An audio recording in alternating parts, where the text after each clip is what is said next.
Nope. Kana. Kana. Go get Lele a hair cover.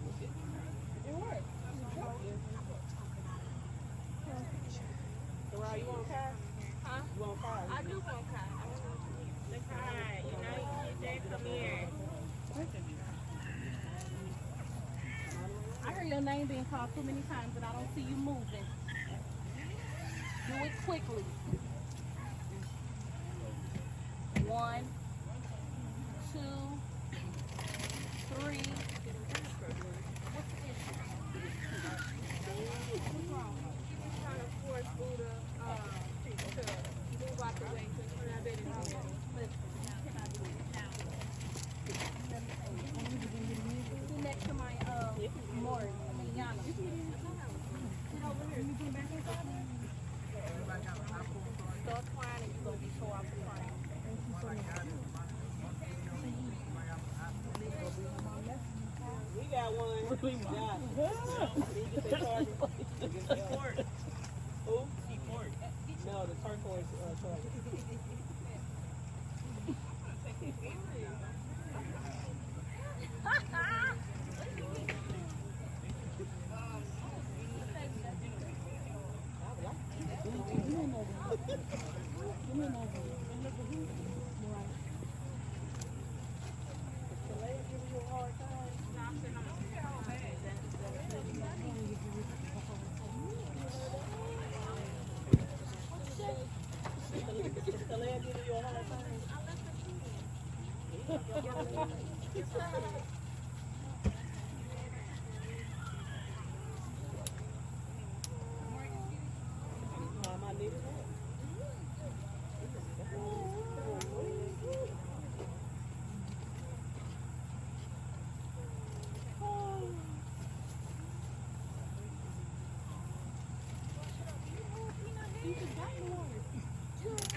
Testing. Okay, guys, all praises to the Most High. We're going to go ahead and finish our lesson concerning family. Okay. So this is part 2. Tabernacles 2024. All praises to the Most High, Yahweh. His only begotten Son, Yahweh Shai, whom the world calls Jesus Christ. Giving us the spirit to propagate the gospel of Christ and be the word manifested in the flesh just like he was. So let's open up in 1 Peter, book of 1 Peter.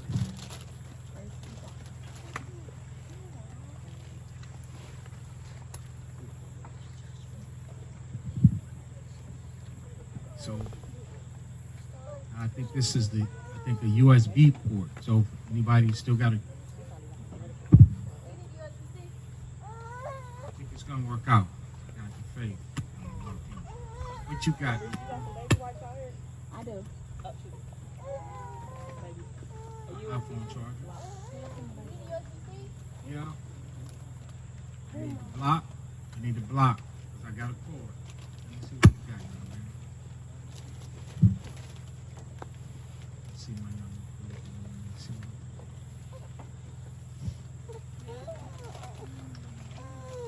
I got one of these blocks already. I either need a cord to this. Let's see what girl might look like.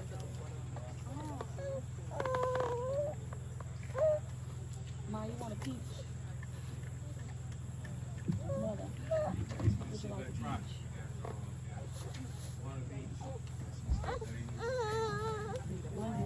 Tiana, write a picture of my mama tray.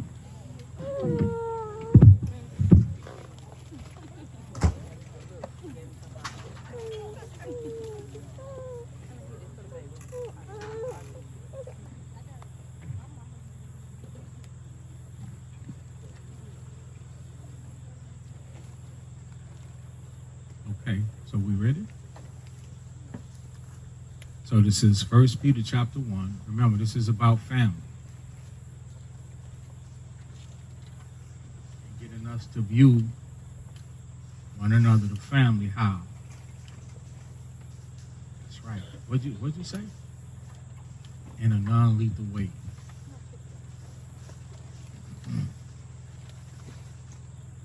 Like, when we address each other, you don't have to address each other as if somebody slammed on your feet, stepped on your toes. Everything is not a transgression. Everything ain't a transgression, man. So we're gonna have to turn it down. That's the only way you're gonna be able to walk in the Spirit. And that's the only way you're going to be able to see one another as if they are a member in Christ.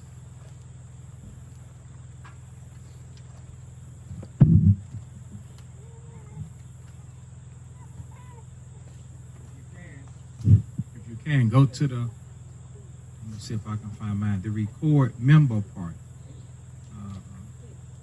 voice memos. And then record this recording and listen to it later. The details of it should surprise you, should renew your spirit. Let me find where I'm going to record it. This is what I'll be doing. This is what I'll be listening to. You heard me playing scriptures at nighttime when all the lights go out? Anybody ever hear it? She heard it? The rest of it, no? Okay. That's what I do every night. Go back and I listen to the scriptures. I play the classes.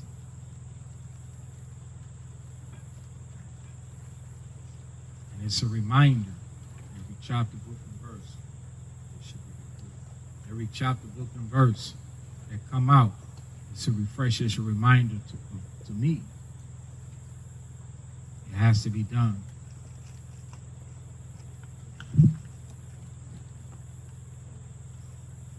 Record this.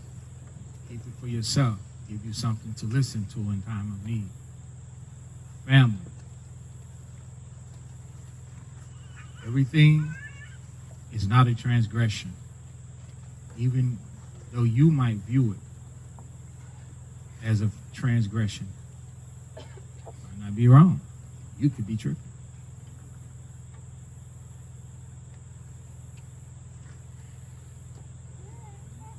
So do we understand that part?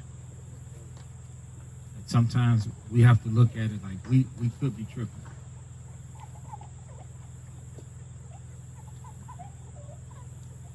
Now, 1 Peter chapter 2,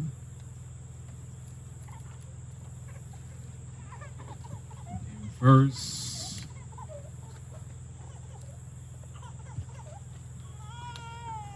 15 or 14. It says, as obedient children, I'm going to start 13. Gird up the loins of your mind. Gird up the loins of your mind. When you gird yourself up, who knows what it is to gird yourself up? Okay? 1 Peter 1 and 13. What did I say? Okay. I'm human. Excuse me. It's not a transgression.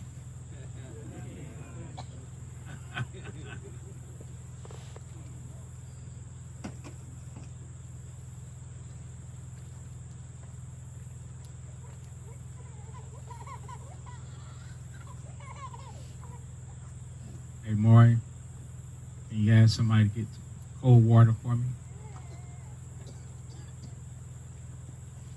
1 Peter 1 and 13.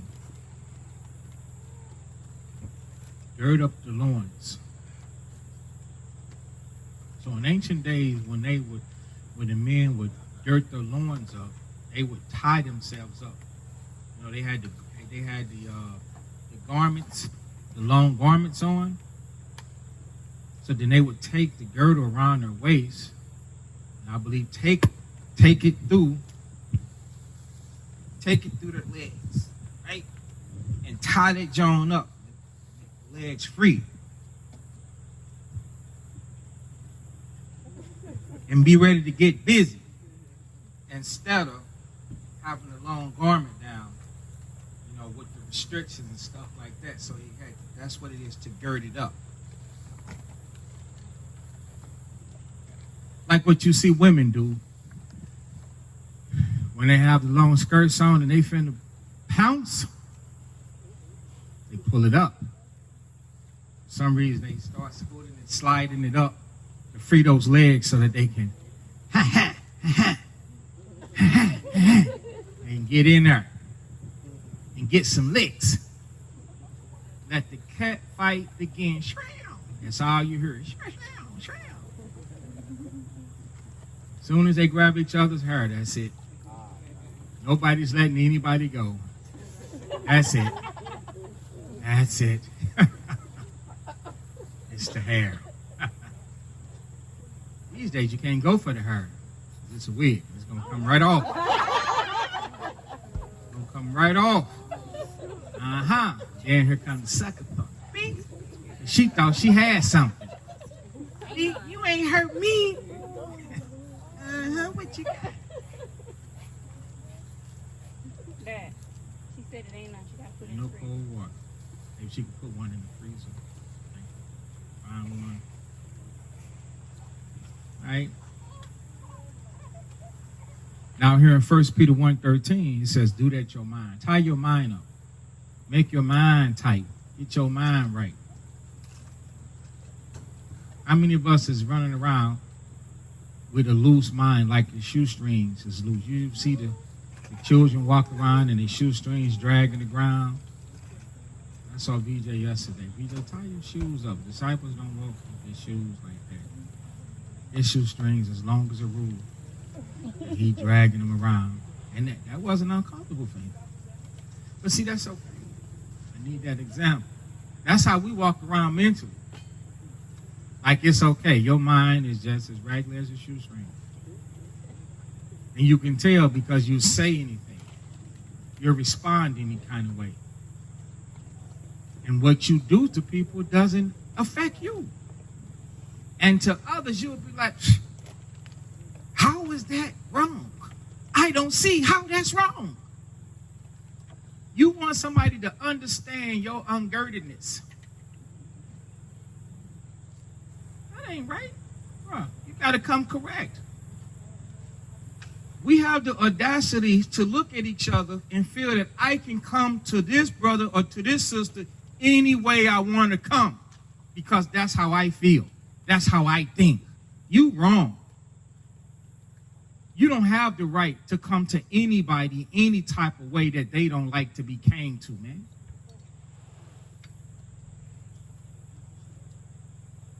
That's wrong. That's wicked.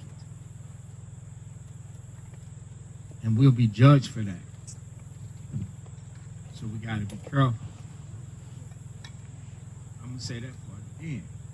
Maybe I'm going to see if I'm going to pick somebody to repeat that. A novel. What was just said? That last part.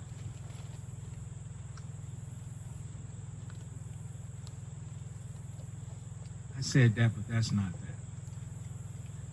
Jeremiah.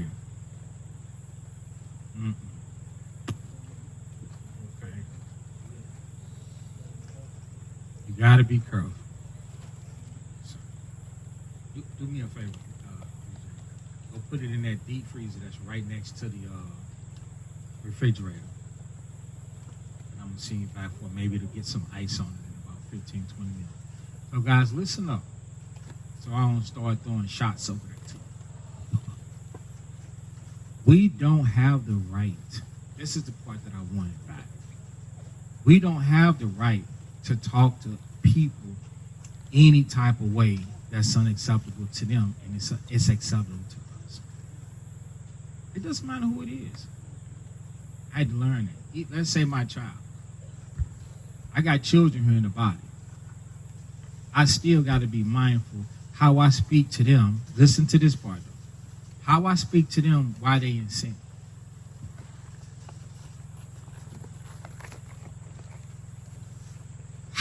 Because them being in sin shouldn't change me. It shouldn't change how I address them. Anybody disagree? How I greet them should not change how I address them. Because even though they in sin, they're going to know when I what? When I address them wrong. When I've changed to address them based upon their sin. That's the book of Galatians chapter 6. It teaches us. Let's get it. And hold this. We're going to come right back to the book of Galatians chapter 6.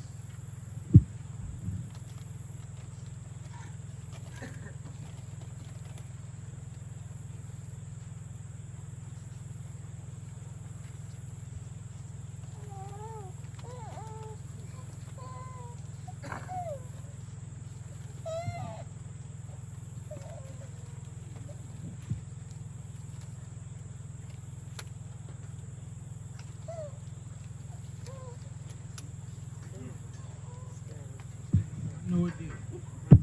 Stop.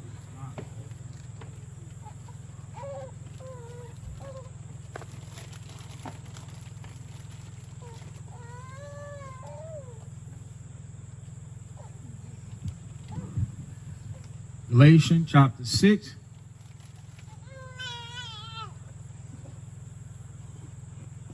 Verse 1. Everybody see it? I'm going to read it incorrectly first, and then I'm going to read it correctly. I'm going to make it about myself first. It says, Sham, your children wrong. They in all fault. But you got to be spiritual and restored in the spirit of meekness.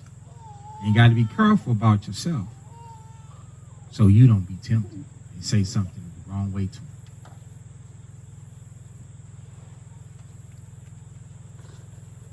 See it? Now I'm going to read it the correct type of way. Brethren, if a man be overtaken in a fault, ye which is spiritual, because you say you strong, you gird it up, you apply and keep the commandments, says, restore such one, meaning talk to them in the spirit of meekness. So the meekness is for you. The meekness ain't for them. Oh, I'm going to be serious according to the scriptures to you. The meekness is for you. Meekness is severity, grave seriousness. Because it says, consider yourself.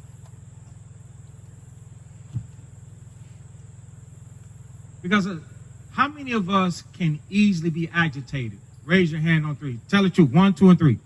How many of us can easily be agitated? See? So, now you have to consider, knowing that you can easily be agitated, that's the spirit of meekness. Then it says, considering yourself. But oftentimes we use that moment to consider the other person. We targeted how they feel, what they thinking, what they saying, what they did.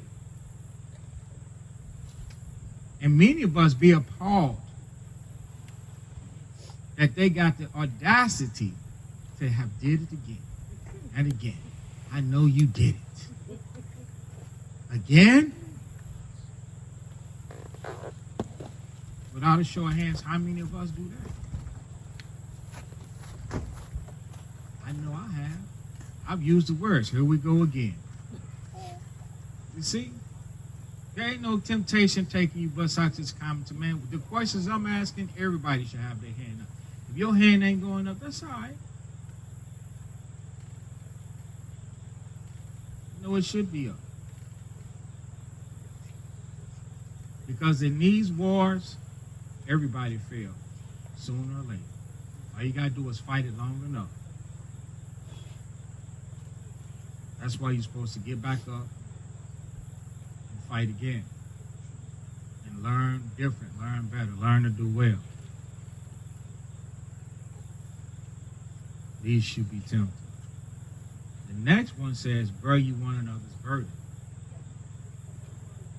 Now, what does that mean? Bear one another's burden. Keep in mind, in order to get the correct answer, keep in mind the precept before it. And then you can get your answer. What does that mean to bear one another's burdens? Give me a real good educated answer. Like you're smart. Okay, Jeremiah.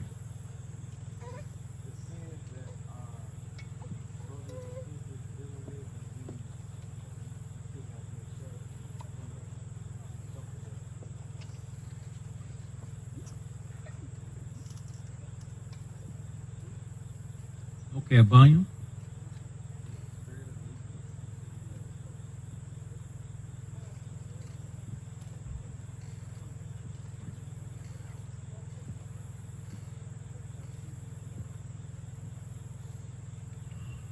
Right. I think the problem is nobody can hear you. Or they straining. They'll go along to get along. You know, he was just looking for lunchtime, things like that. So the other mic, will it work at the same time too?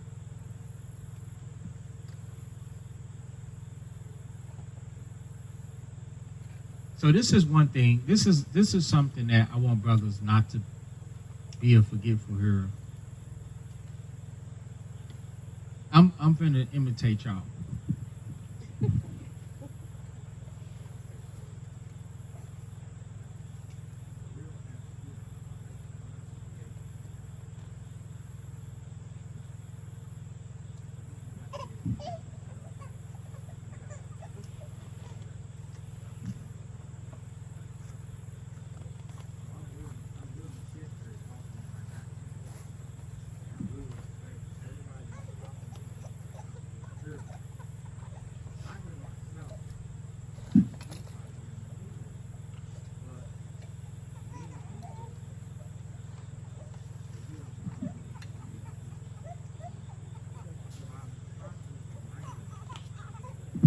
So I'm constantly reminding us that you gotta talk up.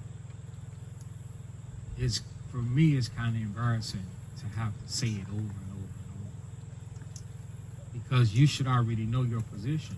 You only got how many seconds to talk. It's not like you're doing it the whole class. So if you giving an answer, the answer ain't but 20, 30 seconds.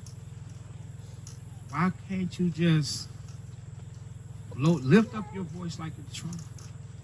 Cry aloud. Why you can't blow it out?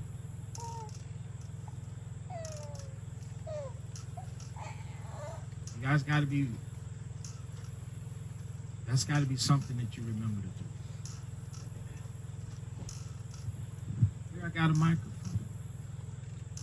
If I didn't have the mic, I would have to project. Right? So, Galatians chapter 6 and 2. So he was right, but did everybody hear him? Shaking their head, no. Nah, let's keep going. So when you read the first verse, it tells you how to be. It ain't got nothing to do with the other person. Then when you get to verse 2, it's telling you how to be. It ain't got nothing to do with the other person. It's telling you to bear his burden. Help him out. So instead of you being rash, sharp, abrasive, abusive, disrespectful, harsh, mean-spirited, I'm sick and tired of it, what are you supposed to do? You're supposed to help him with the problem that he has. And if the person don't want help from you, there's nothing else you can do. That's when you just leave it be. Check back later.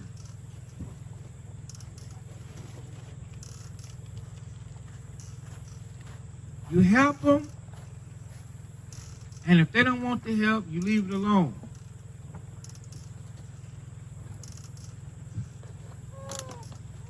Go to James 3:17.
James 1.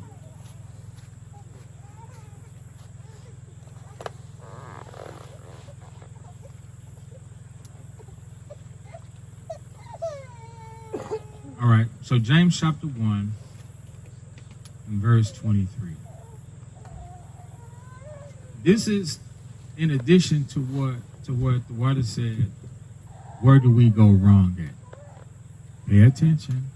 Pay attention. Pay attention. James chapter 1 and verse 23. For if any be a hearer of the word and not a doer, he is like unto a man beholding his natural face in the glass.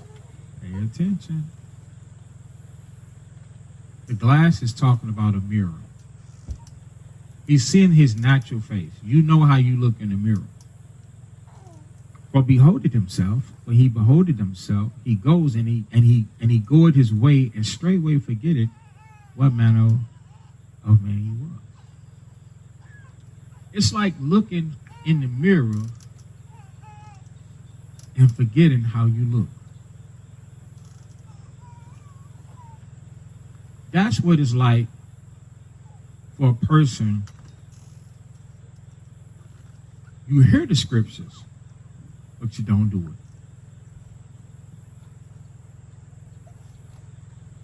That's what goes wrong. The Most High is saying you're equivalent to something like that.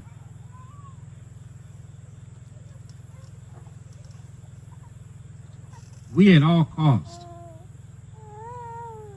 And I'm going to explain what all cost is.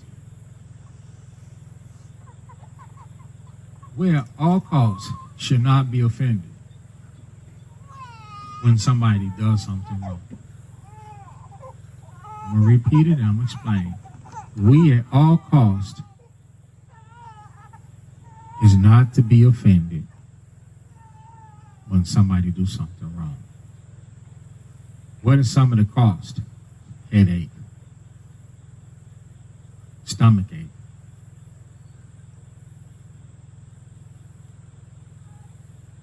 irritableness.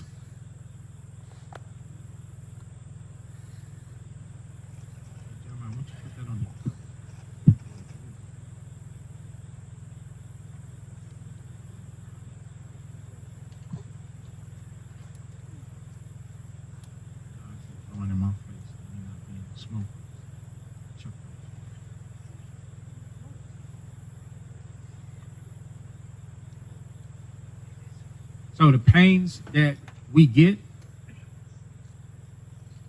from somebody going off, I hear it all. I'm sick and tired of it, Shane. I'm sick and tired of it. What is the cost? Sick? Well, how's you sick? I think it's going to kill me, right?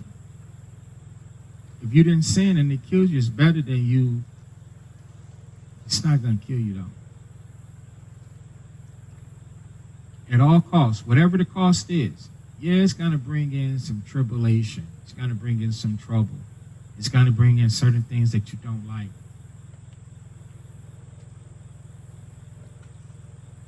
But that's the nature of growing. Those are the growing pains that you have to pass. You got to be able to bear that person's burden. It's easy when, and I've seen people do well. Pay attention to this. I've seen people help others, but they can't help themselves. I've seen people help others, but can't help themselves. Like, if this person, brother, sister, they got an issue with somebody else, you can tell them what they did flawlessly and be right in what you're saying. You give the right counsel. But you don't profit you with it. Because that somebody might have something, somebody might have done something and you're involved, and now you jammed up. You understand the difference? Who don't understand? Raise your hand. You understand? Okay. Explain. Good. Shy is going to give counsel to somebody. You're going to give counsel to Yeshua. Yeshua have a problem with Mike. So he's not showing discord, but he's having a problem. And he didn't tell you who it was, but he's disclosing to you that he got a problem. So you come out the scriptures and give him the advice and you're right at what you said. Easy, right? You have a problem with Yeshua. The spirit that you helped him resolve his issue and help him to understand how to deal with Mike, you don't take the same advice. now you're unprofitable to you because the way that you see Yeshua is lethal. I'm done with him. We be ready to be done with each other. I'm done with him. I'm done with him. He ain't right. I just ain't got to deal with it. I ain't got time for that. You have no patience, no long suffering. You're not going to bear his burden. What is his burden? Whatever it is he's doing wrong.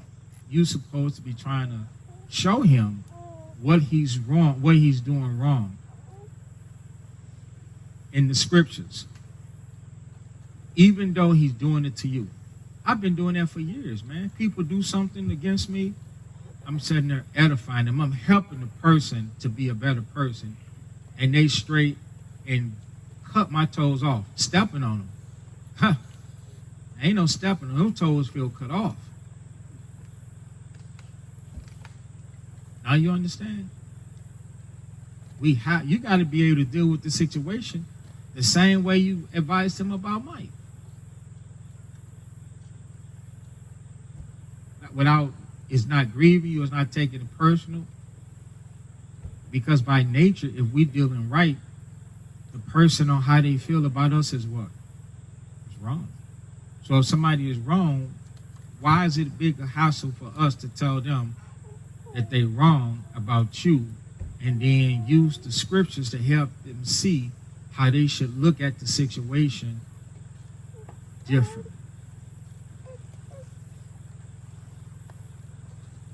So you understand. Anybody else don't understand? I'm here to help you to understand. Don't be ashamed. Sisters, everybody clear? You clear, Dallas? So if I asked you, you got an answer? I ain't asked you to speak. I'm asking you to be honest. Are you clear? So. There you go. See, there's a lot of people sitting here that don't understand. You just being drugged through these lessons. That's not helping you. I really want you to understand, all the way down to Kanai. I want you to understand. I'm going to run this again. I use another example. I use some sisters for an example. That's used by Risha. Okay, by Risha and Stacy. Stacy has a problem with Jazz.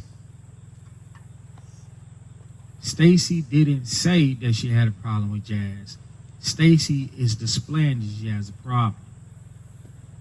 By Risha is telling her how she should go about it.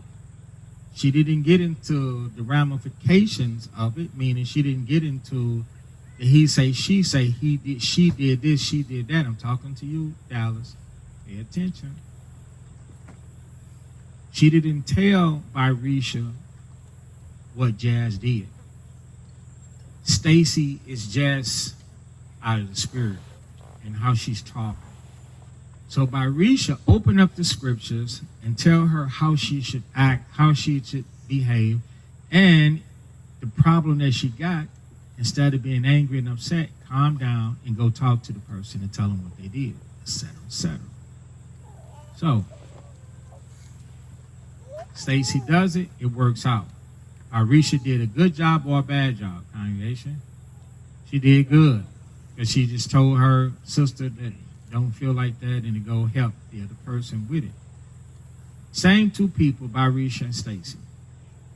Stacy does something to Risha. Now Risha can't help herself because it's personal. It's against her now. Now she's vexed. She's angry. Don't want to answer the phone. She's done with Stacy. She's murmuring, talking to James about the situation, talking to James about Stacy. Stacy did this, that, and the third. Risha failed everything that can fail. The Bible says there is one that helpeth many and yet is unprofitable in himself. We are not to be like that. When it touch you, a lot of times people don't know what to do. You panic. You can't be like that. What should Barisha do? She should think upon the scriptures, and she should bear the burden according to the scriptures and help Stacy with that situation, even though the situation is a situation that's against her. She to help Stacy bear the burden. Like, okay, Stacy, I'm gonna help you with this. Listen to this. This is how you look at the situation. You know, I've never did this, I've never did that. So if I got this appearance, forgive me, because it's not like that. She got a reason with her. She's helping her see a lot clearer than she was seeing. So she's actually trying to calm down the sister Stacy so that Stacy is not aggressively thinking, surmising and thinking evil about her, so that Barisha can now restore her in the spirit of meekness. That's what you're supposed to do. You're not supposed to forget what type of person you are. What type of person was Barisha at first? A spiritual person, able to restore, because she did it to Stacy when Stacy had the problem with Jazz. But now, when it was her, she couldn't do it because she took it personal. Stop taking things personal and looking at people like they in the big transgression. You did the big one. You did the one, I'm done with you. You did the one that I got these words for you. And then we begin to treat each other cutthroat like we some Negro off the street. That's not what's here. People that are trying to be carnal,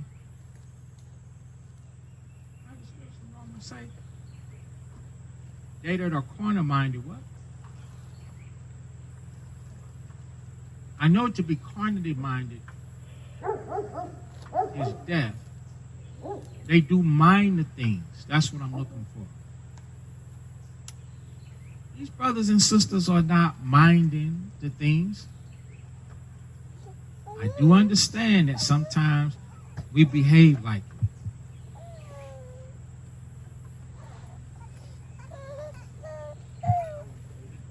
What do you say? Right. Sometimes we look at one another like that's where their mind, like they minding the things after the flesh, like that's what they want. And nobody here don't want that. That's why y'all here. Mistake or not, that's why you're here. We got to stop looking at each other like, hey, you minding the flesh and only the flesh and always the flesh and ain't nothing good about you. We got to be careful. Without a show of hands, how many of us tear one another down? Instead of pouring into and feeding the spirit, how many of us are killing one another's spirit with our actions, quenching the spirit?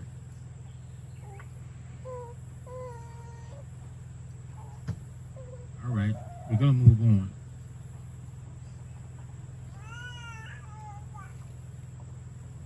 So James 1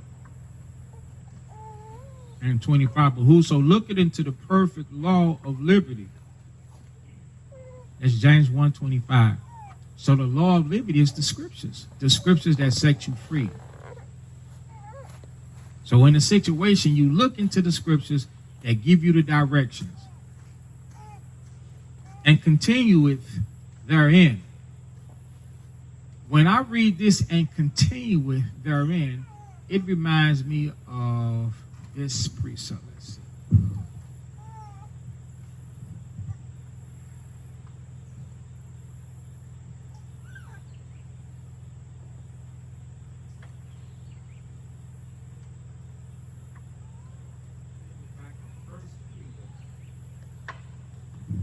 Back in 1 Peter.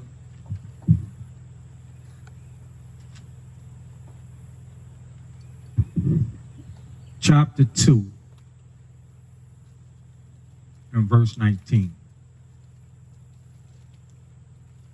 You continue with therein. 1 Peter 2:19. I'm going to start at where it says, If a man, we can read that together on 3. Get us involved. 1, 2.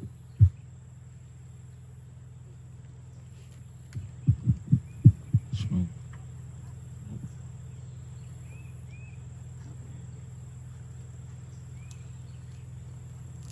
3.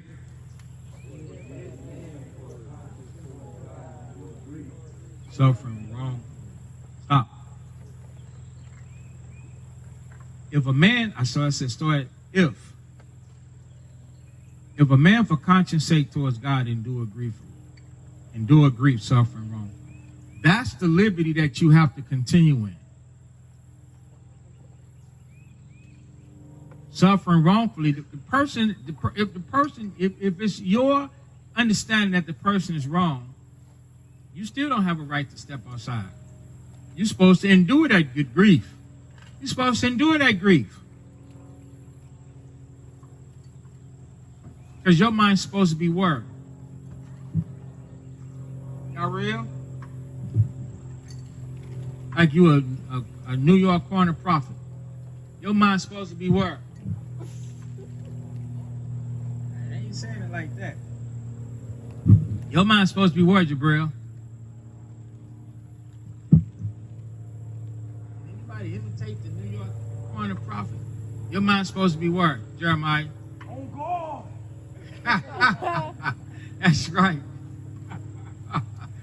Yeah, right. A couple years ago, I said I was going to rid us one.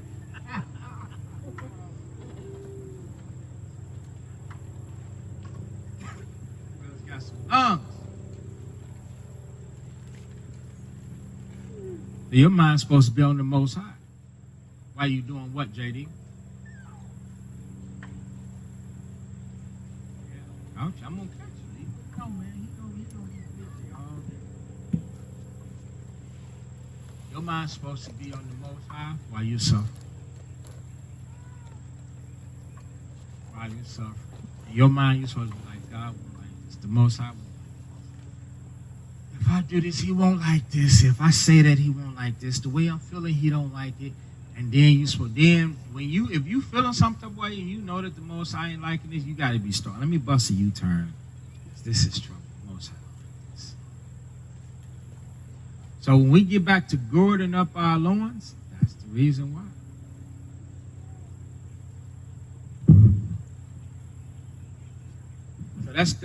So let's lose the Peter. James 1:25. The second point says, he being not a forgetful hearer. So he looked into the law of liberty. He continued therein. Why did he continue? I just gave us the answer. Mike?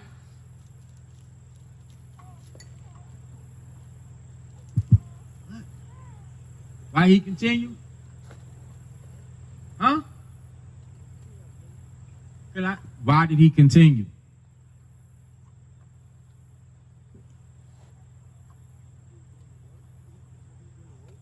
Because he was doing universal answer. Wrong. You got to pay attention. Why did he continue? Pouring? Because his mind was on the Most High. You the one got it wrong. Get that frown off your face and start listening. You too big to run around here. And how old are you? 14. You know Christ was astonishing at 12. Who's 12? Raise your hand. Who's 12 in here? Nobody. So you young men are not 12 years old. You're older than 12. And Christ was like a grown man on the inside, even though he was a 12-year-old boy. He astonished the leaders and teachers with his understanding and his questions. So there's no way I'm going to let you sit up on me at 14 years old, 15 years old, 16 years old, and not ask you questions. And then if you're not paying attention, swap it with the other.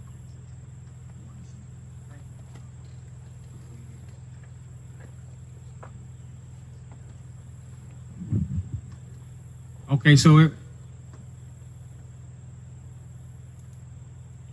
other words, pay attention. We're only as strong as Mike.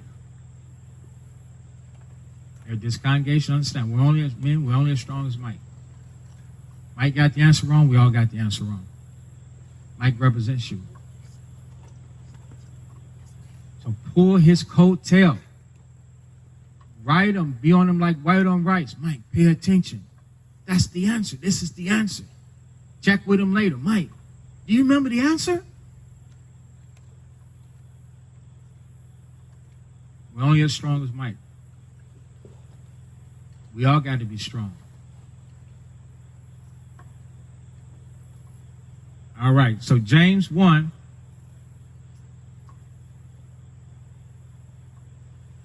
And 25, he being not a forgetful hearer, he's not a forgetful hearer. Why, Mike? Tell him again, Corin. Because his mind is on the Most High. Why is he not a forgetful hearer, Mike? Okay, now this time, take your hand out your face. Because his mind was on the Most High. That's why he didn't forget. The Most High can either judge him or the Most High can do this. But a doer of the work, this man shall be blessed in his deed. He can get the blessing or he can get the curse. Now let him forget and do it wrong and mistreat his neighbor or his brother, his sister, or whatever. Guess what? You're going to get the curse. Now, if your mind stay upon the Most High and you get it right because you remember and you endure all of that because your mind is on the Most High is going to bless you. Even though you feel the blunt force and the worst of a situation, the blessing is on the way. Because we should have supplications with the Most High. Requests, prayers nightly and day and night. We should have all those things with the Most High coming forth. All right?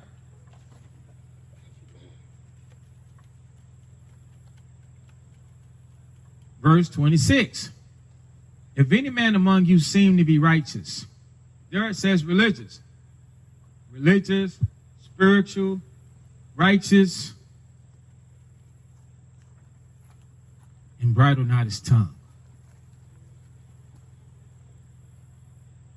but believeth on his own heart, this man's spirit is vain. That's the scriptures. Worthless. He's leaning to his own understanding. Why? Why does it say it's vain? Why is it worth nothing? Go ahead.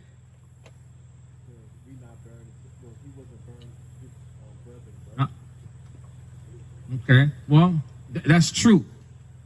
But there's something else. Bunyan?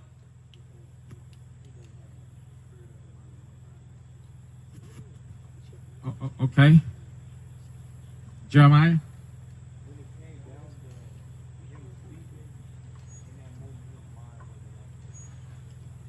Well, let me read it again. If any man among you seem to be religious and bridle not his tongue, but deceiveth his own heart, this man's religion is vain. Why is his spirit worthless? Vain. Because that's right. What is it? He can't control himself. He's deceived. He's deceived, can't control himself. And yet he feels he's right. Yet she feels she's right. Can't control yourself. Self-control is the number one thing. That's how you get success. You're supposed to be able to, the other answers, who said that they didn't bear their brother's burden? You're supposed to be able to help your brother. But you can't help them if you can't control yourself. They sitting up there looking at you trip off of them. And you're only tripping off them because it started with how you see one another. We got to see one another in a light that's non-lethal. Like, no, bro, you ain't trying to hurt me. But... And then go after it, try to resolve the situation.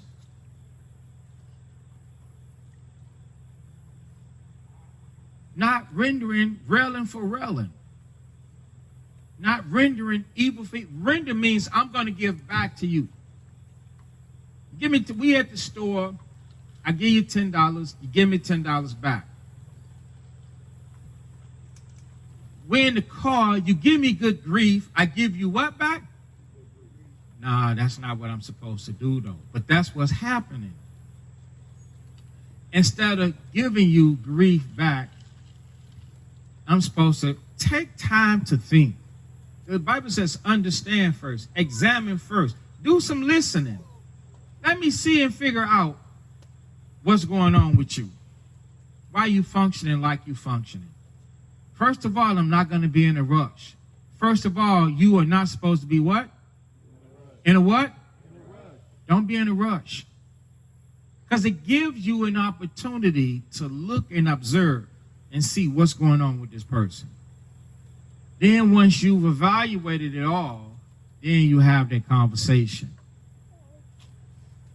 Go to Ecclesiastes.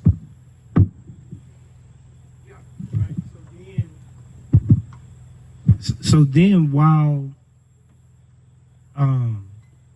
while you're trying to bridle your tongue, the way you help yourself, what's the goal in this moment? Right. It's to restore your brother's spirit, right? And not to appease the way that you feel about what they did. Because a lot of times somebody go off, and instead of restoring them, we more concerned about how we feel about the sin that they done. And that reflects in how we speak to them, therefore not allowing us to bridle our tongue. So it's not about us at all and what we think about what they doing or how it affects us. The only job is what? You should be restoring them. So you make that the mission and make that the goal, and then it allows you to bridle your tongue, because your tongue only become unbridled when you put in your feelings pertaining to what they did. So if you leave that out, then you won't have a problem with bridling your tongue. You won't be saying this or saying that, or speaking like this or speaking like that. It's all about them burn their burdens and making sure that they good, and not you pertaining to how you feel about what they do. 28 and 11.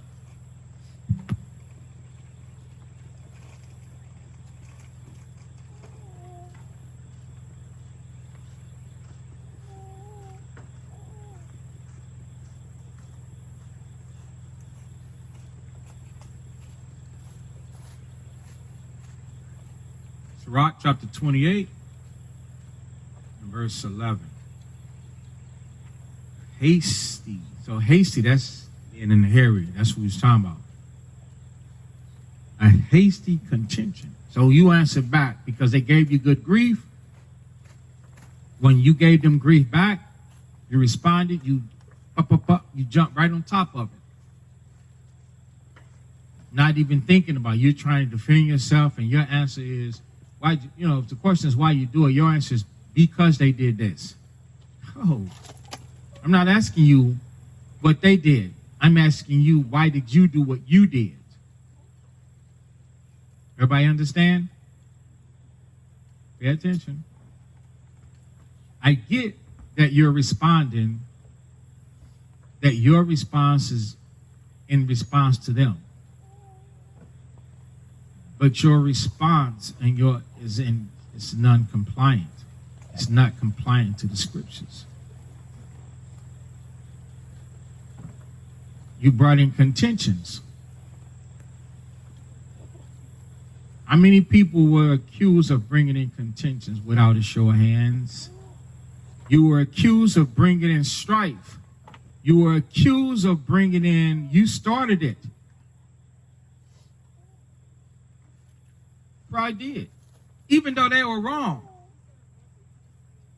And then some might say, well, am I supposed to suffer sin upon them? The answer is no. But here, a hasty. You're not supposed to be hasty. When we read the book of James, go to the book of James and we're going to put these two together. The book of James, where we just left.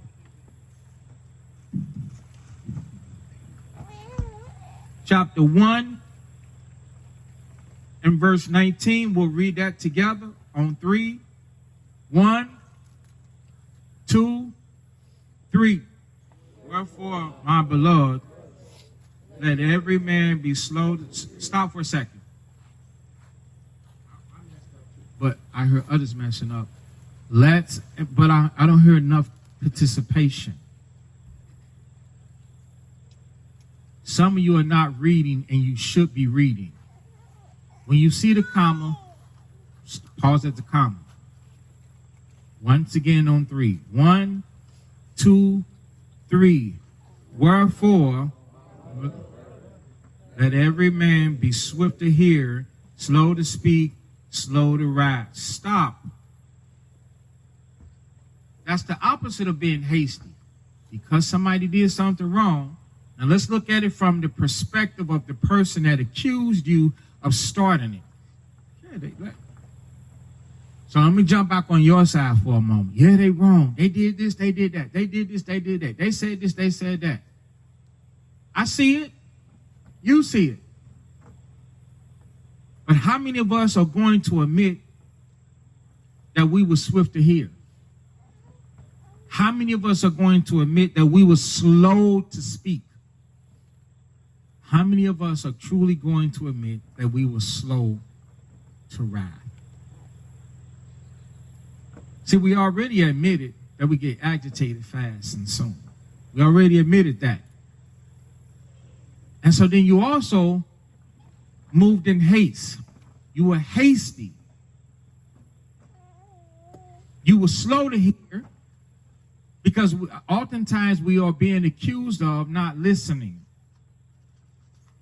Oftentimes we're accused of monopolizing the conversation and not listening. We're fast to speak instead of listening.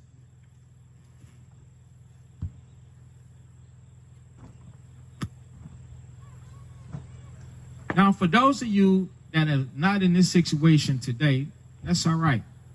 Your time is coming. But for those of us that are in this situation today, this is for us.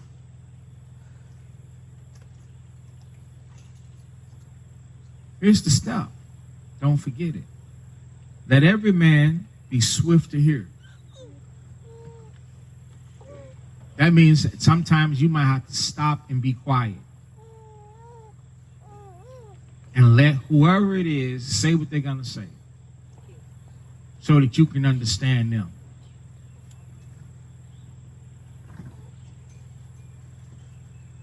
Should we listen and it's out of order? Should we listen and it's out of order?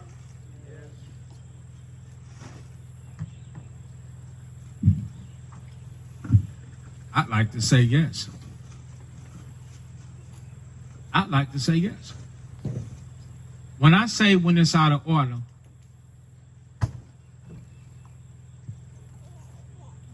I'm saying like a parent listen to the child.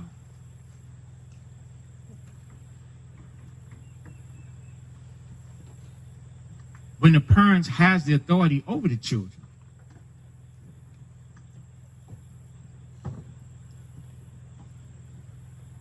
How many of you in here has lost children? If you haven't, you will.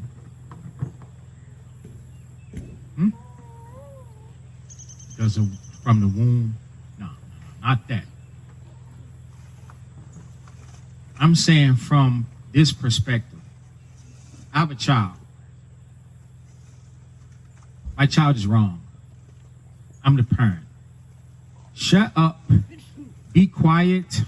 You don't know what you're talking about. Be quiet. Child is trying to express themselves. I know they're wrong. They don't know they're wrong. I shut them up. I lost them. I've lost. According to the scriptures, the order is the parents have the authority and the rule. Did that profit me? The scripture is right. Is there anything that I could have found to justify myself with being slow to speak and swift to hear? Yes, it is. But I learned from experience. And you will learn from experience too, especially if you don't listen and you hold on and you have somebody that's trying to talk to you. They're trying to express themselves. You perceive that they're wrong and you perceive that you're right. They perceive that you're wrong and they perceive that they're right. So when I say it's out of order, I'm saying you got man at the top, then woman, and then the child. So when you mix that all up, somebody that's not on top wants to speak. But the person that is on top monopolizes the situation and say, nope, regardless of how you feel and what you think, you are not going to talk. I am going to run this situation and I am going to talk. And I am going to manhandle this situation and put it in perspective. I can guarantee you are going to lose. You have lost that person. You are going to lose. And you still was right. And only experience is going to teach you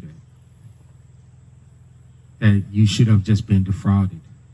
For the sake of letting that person say what they're going to say, so then you can come back and edify them.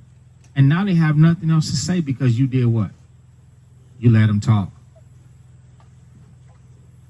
And when their spirit grow and they see that you can handle yourself and you know what you're doing, now they trustworthy and trust in you to go ahead and talk, and they're going to take the back seat.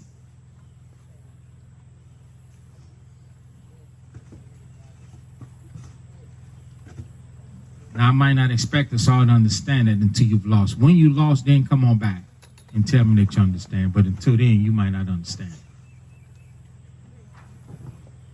Then it might very well be too late. So, a hasty contention, it don't work. All right, so, you got something up? Okay. So like the elder was saying, the losing thereof, right? So I'm going to pull this precept. It's Ecclesiastes chapter 10 and verse 21. Let me know when y'all get it.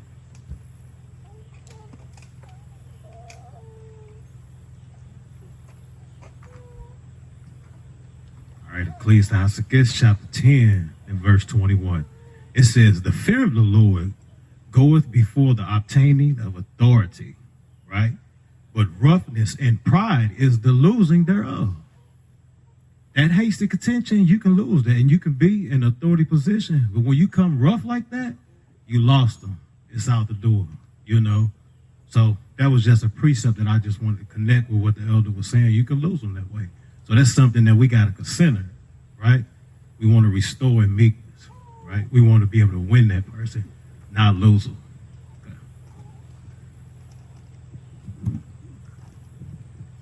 Good precept. So, but do we understand? You know? Absolutely. I'm going to ask you to explain it. Remember. So I'm going to get somebody and come back to you.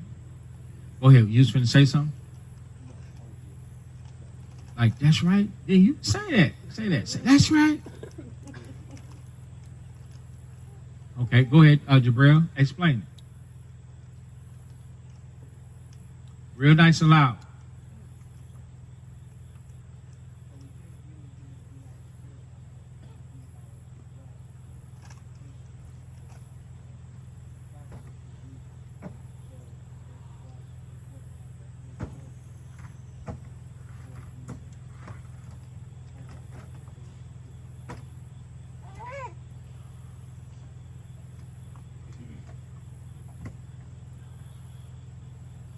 Couldn't hear him. So please ask us chapter 10:21, the fear of the Lord go up before obtaining of authority. So before the Most High puts us in authority, like over the flock and things like that. We are to have the utmost fear of the Most High. And we're supposed to have so much fear of the Most High that when it pertains to the flock, we should know not to lord over the flock, not to misuse the flock, not to abuse the flock, even when the flock is our beloved family and somebody that we're familiar with. So as it continues, it goes into being rough. Okay? Roughness and pride. It's the losing. So that's when we actually lose somebody. Nobody likes to be roughed up. Nobody likes to be spoken to freely the way that we just speak. We cannot subject ourselves to verbal abuse.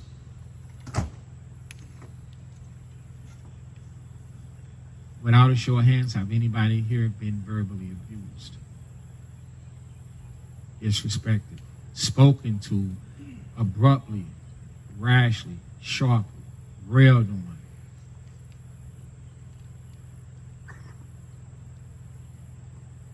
If you have the person that did that to you, or if you have been the person that did it, you've lost that person.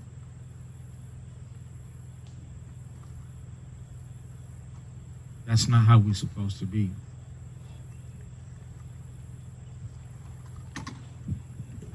Let's go to... So,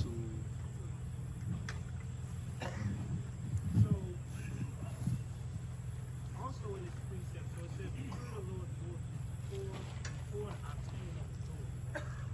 So a precept that I always think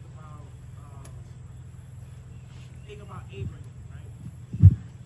So what was something great that we know Abraham received in First Peter 3? What did Sarah do? She called him Lord, right? So in her calling him Lord, what did she do in saying that? She gave him authority over her. She gave it to him. Why? Because of the Spirit of the Lord that he had. So what's another word for the Spirit of the Lord? Another phrase is discipline. How you behave pertaining to the scriptures and the precepts, people will naturally let you what? Rule over. So when you actually have the Spirit of the Lord in everything, I ain't got no problem with ruling. I ain't got no problem with relinquishing authority to you over me. But a lot of times we feel like I'm going to get this authority, I'm due, I deserve it.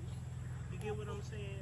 When the Lord is saying you're going to naturally get people to submit themselves to you when you pray. It's a reward. That's why I said the Spirit goes before you just feel like it's going to be given. Before you can obtain it. The Most High said you got to pray. A person Sarah didn't have a problem with because Abraham dealt with it.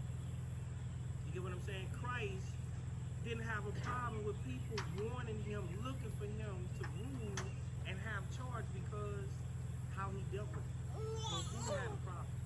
Scribes and Pharisees. They ain't had a problem. People didn't want the scribes and Pharisees to rule. They actually ran from it. If we behave according to the scriptures and we rule, bridle our tongues, everything that we've been going over, if we apply everything that we've been dealing with from yesterday to today, then you will naturally get authority and you won't have to wrestle with feeling like you don't have the right.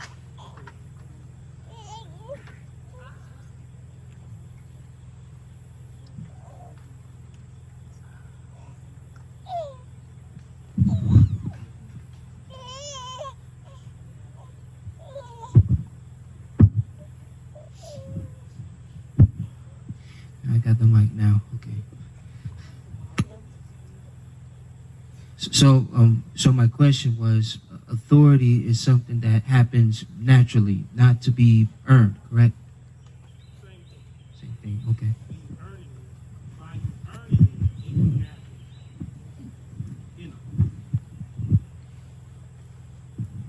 How do you earn it?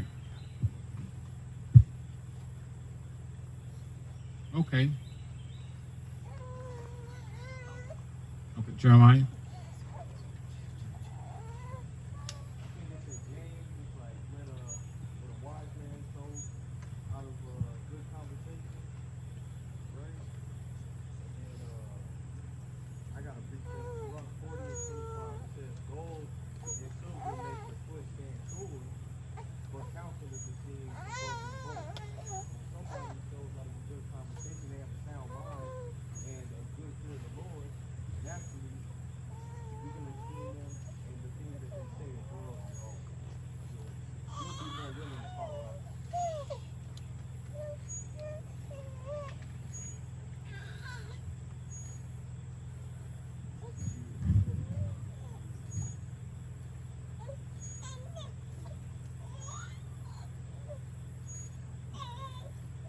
So you get it by go to Matthew 5.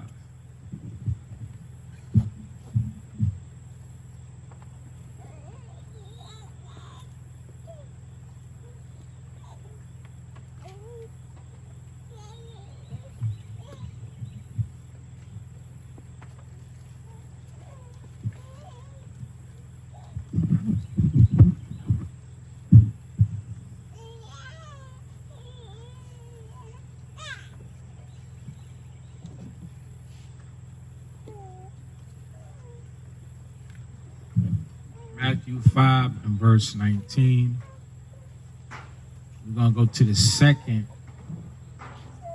part of Christ's statement where it says, but whosoever, Matthew 5 and 19, but whosoever shall do and teach them, the same shall be called great in the kingdom of heaven. So it's going into the commandments.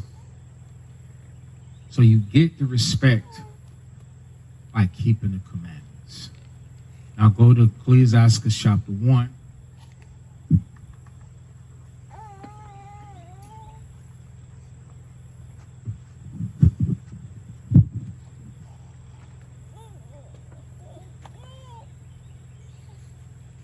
And 26.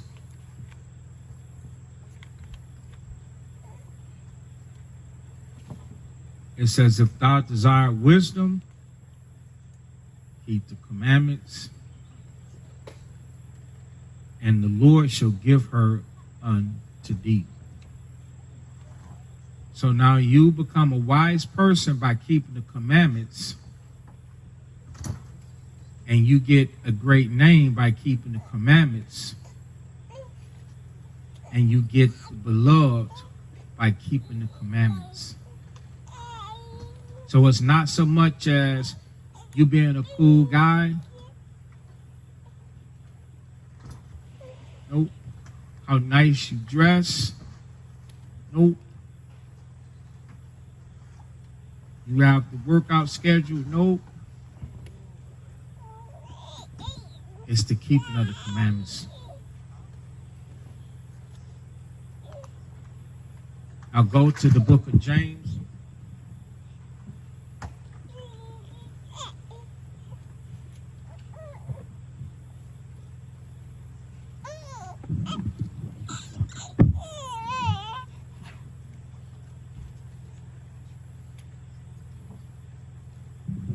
James 3.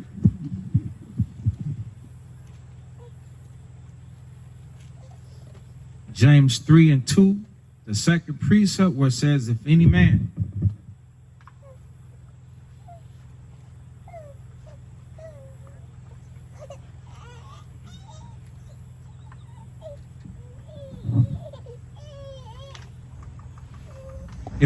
offend not in word,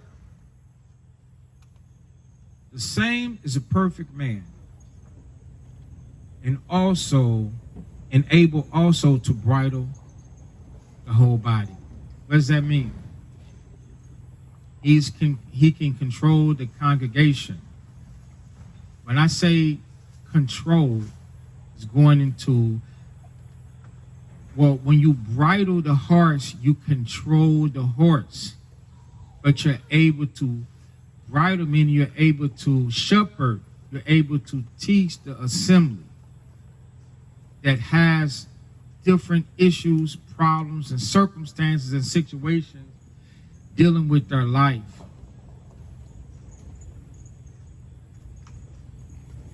And you got to have the fear of the Most High.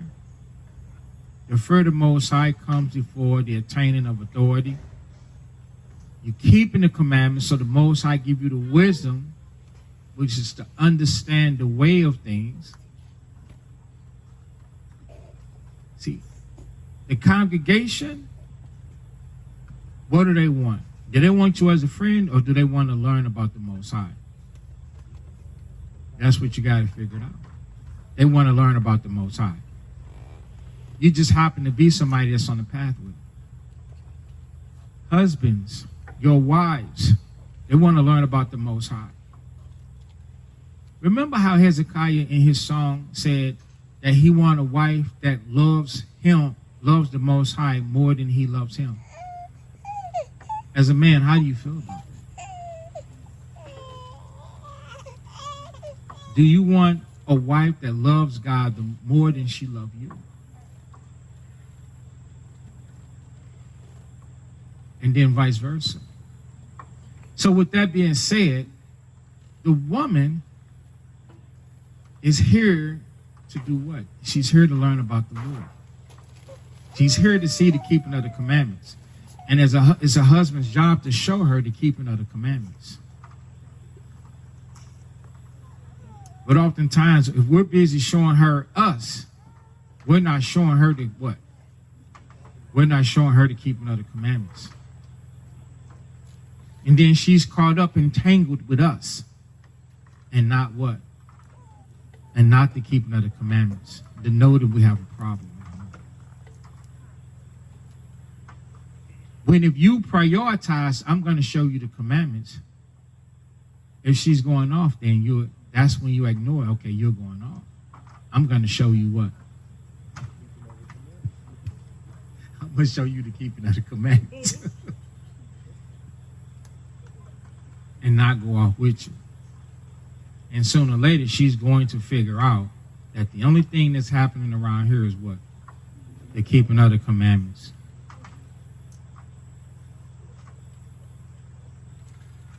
And then she'll get with it. That's when you read Corinthians 7. What knowest thou, O husband, whether you can save your wife? So she's got to see the keeping of those commandments. And then vice versa. What knowest thou, O wife, if you can save your husband? Because he's got to see the keeping of the commandments in you, regardless of what. If he makes a bad choice, you made a bad choice. What you gonna do? Keep the commandments. See, that's how it's got to be. You can't get caught up. That's what Paul was saying in Corinthians 7. That women, they caught up on how to please their husband. Men, they caught up on how to please their wife. But somebody that loves the Lord, they caught up on how to please the Lord. And I'm hoping that my wife is looking. Because I got to please the Lord.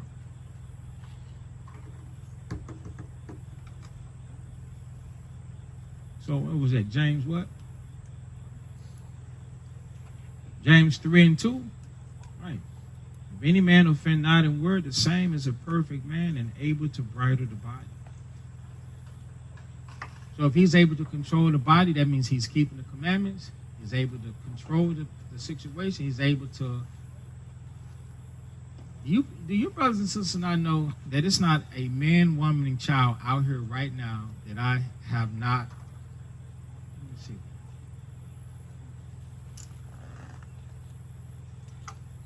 see. Interacted with.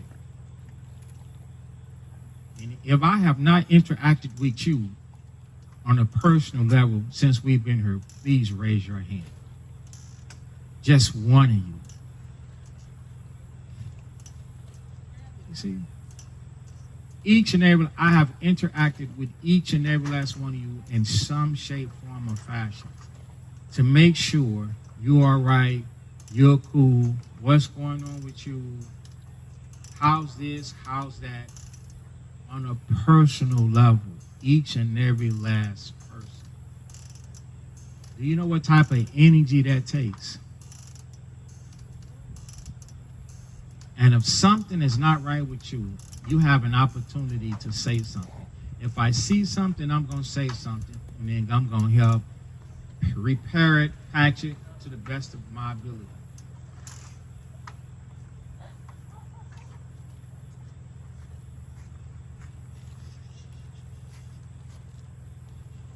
Keeping the commandments gives me the option and the ability and the spiritual strength to do it. Some of you see some of the work that I do and you say, man, Shem, I know you're tired. You tired? Or you?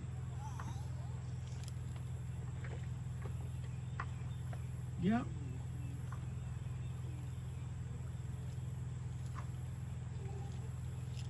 So you're not trying to give me respect or trying to give me double honors or give me any type of recognition because you just think I'm a great guy without applying the scriptures and putting together a feast day and counseling you on your situations. Is there anybody here that I have not counseled with on a situation? Raise your hand. Even JD's brothers, the two brothers, as soon as they couldn't drop their bags, we stood 30 minutes going over the scriptures. So they can't even raise their hand. And then since they've been here, I've been asking, how y'all doing? Y'all believe y'all good? Well, check this out.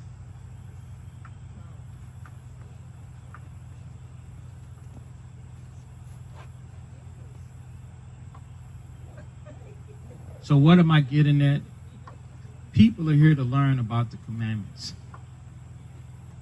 So it's got to be in you, the commandments, the keeping of the commandments, in order to get that type of respect that we look for. Because somebody had asked, how do we get it?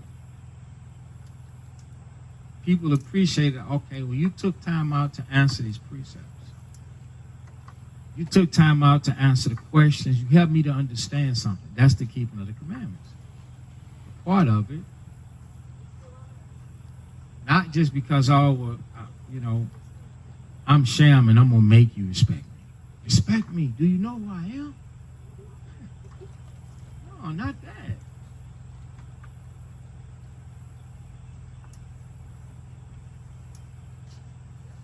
So it comes from keeping the commandments and doing the work. All right, so let's lose this.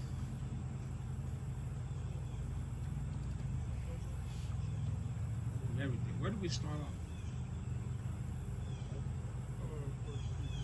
Let's go back to 1 Peter.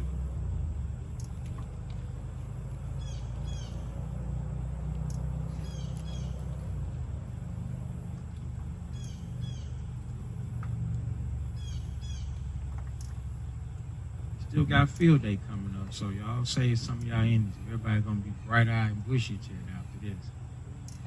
Like, wait a minute, I thought y'all was just pouring out.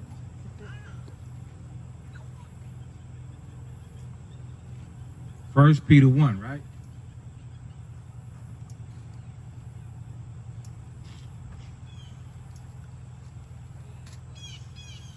One and 13, gird up the loins of your mind. Be sober and hope to the end for the grace that is to be brought unto you at the revelation of Christ. Meaning when the scriptures is taught to you about Christ,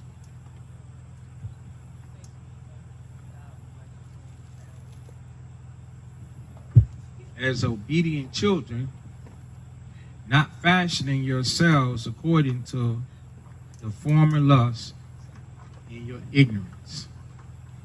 So not doing the same things that you used to do when you didn't know. But as he have said, or as he have called you is holy, so be ye holy. So the Most High, Yahweh Shai, called you. That's whom the world calls Jesus Christ, Yahweh Shai. So we be holy. And how much stuff though? In all manner of conversation. So some conversations is holy and some conversations is dirty. That's the life we live. Some conversations is right, some conversations is wrong. Sometimes we're good, sometimes we're bad. Not supposed to be like that. Go back to the book of James.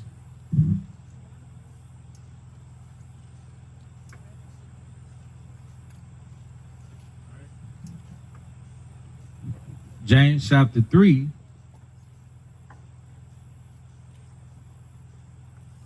Verse 8.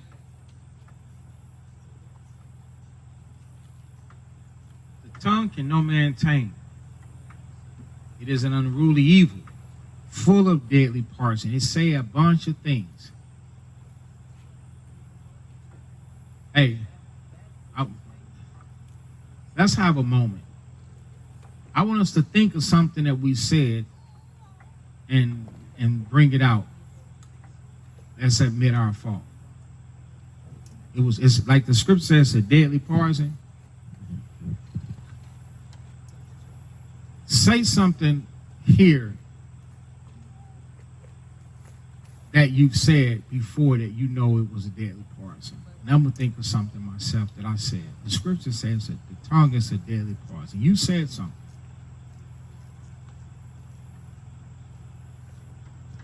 Let me think. Okay, Jeremiah jumped out. The rest of us, let's start thinking. That's not poisonous enough. Whoa. So, okay, and I understand, Jeremiah. You know, I understand. You don't want to say something too poisonous. But just make it poison. You just brought out a little garden snake. No, you know. You said it?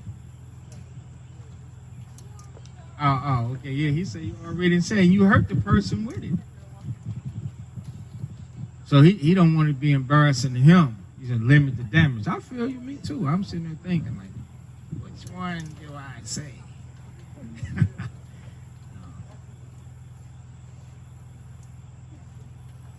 Okay, JD was up. Jeremiah, you gonna think about it. I wish I never met you before. Yeah, that's painful right there.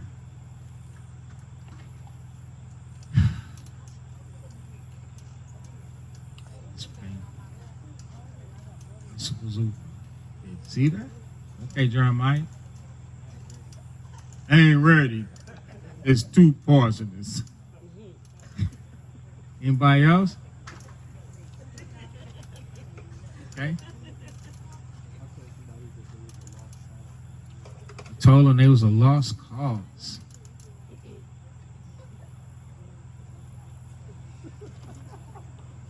Lost cause.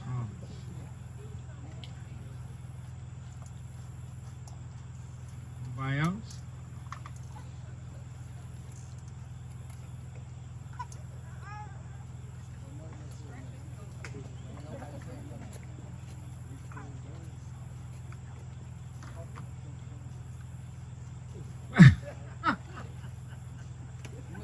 Look at this one, Liam did.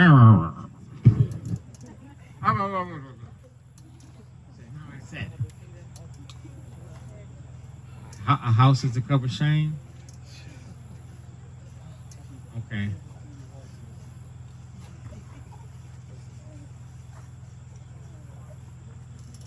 Okay, so he said all his was the jugglers. Big vein in the neck, one in the thigh, cut her across the thigh. You know, you can hit a big vein in your leg, right? Bleed out. Hit her in the leg.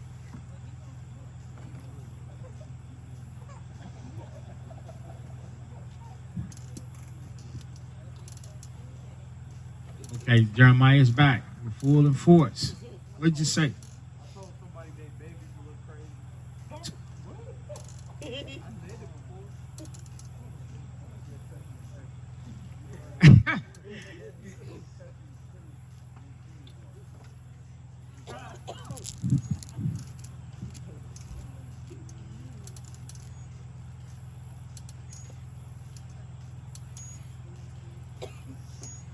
Okay, ma'am, got one?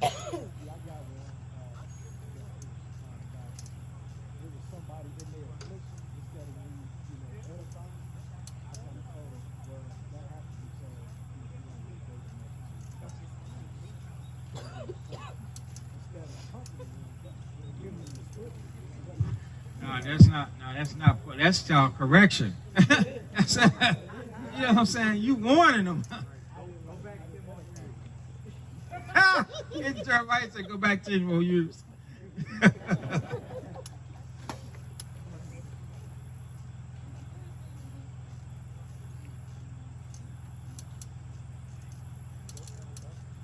Who, me? Okay.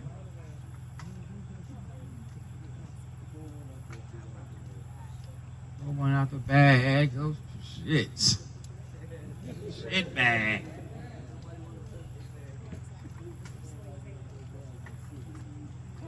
It's in the city.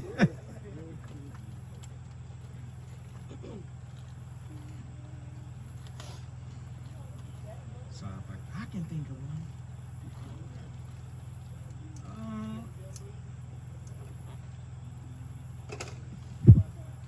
I think I got angry and said that this is the worst relationship I've ever had.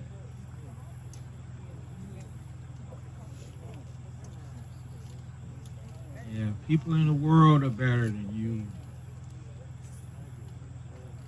Yeah. So now, since now, you know. So now I win.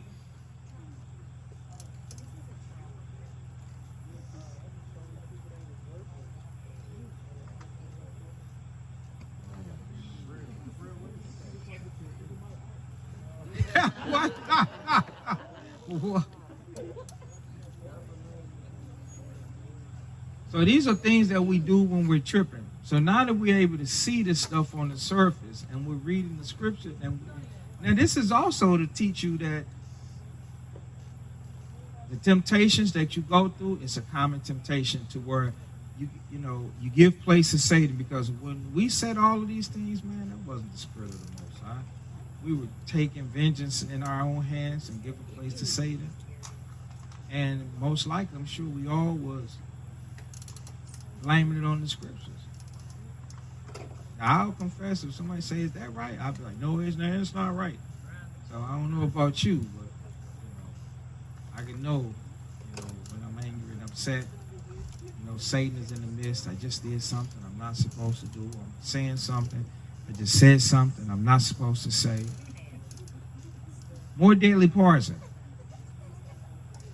So you're not self-righteous. Okay, but you got another deadly poison? You're gonna put it back in the bag.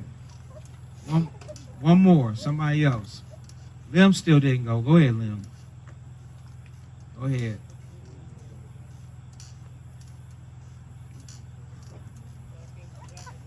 You're the stupidest person I've ever met in my goddamn life. You just added to that. Okay. So, listen up. James chapter 3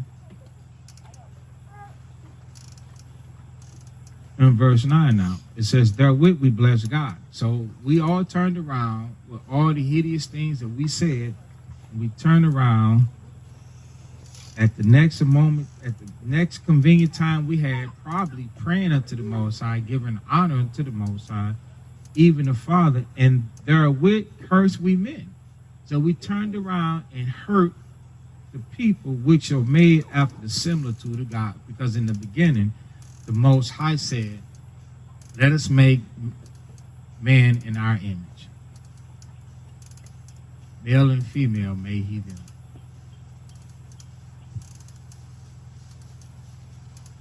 It says, verse 10, James 3 and 10, out of the same mouth proceeded blessings to the Father and cursings to our family. My brethren, these things ought not so to be. Do we get it? Are we seeing it?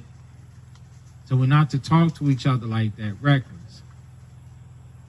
Now, I've taught us many and plenty times before that when you have a problem or you have a situation with somebody and you cannot control the situation, for you to ask for a relief. Say, hey, give me a moment. Let's talk about it later. To keep you from doing what? According to these last few precepts. To keep you from doing what, Ray? I'm just waiting for the activities. To keep you from doing what? Jeremiah? The other Jeremiah. Yes, right. To keep you from spewing out poison, to keep you from, that's good, that is correct. To keep you from cursing that person, from saying something bad, spewing out poison. You ask for the break. This is the scriptures. Is this wrong or right? Because now we're all sitting in correction, saying the poison that we spewing out, and we all in front of the stuff that I said. Who would agree that it's right? The stuff that I said. No. When I say I said, I told somebody, if I felt that, right? If I felt that, for me to use that to hurt somebody's feelings, you say that's right? When the Most High vengeance said vengeance is his, the hurt that I was supposed to do, I was supposed to cast my care and put it in the hands of the Lord. I'm not supposed to say mean things to that person. So with me doing that, I'm wrong. I'm telling you I was wrong. I'm asking you, who would still justify me and say that I'm right? Thank you. Nobody justifies me. Because when we're doing that, we're wrong, and we ought not to do that. Regardless of what somebody else has done. When we can't handle a situation, remember, what type of people are we dealing with? Please say family. Family. When you can't handle a situation, just ask them to say, hey, I'll talk to you later. That way you don't curse them. That way you don't say poisonous things. You don't say things that you're going to regret. And you get out of that situation.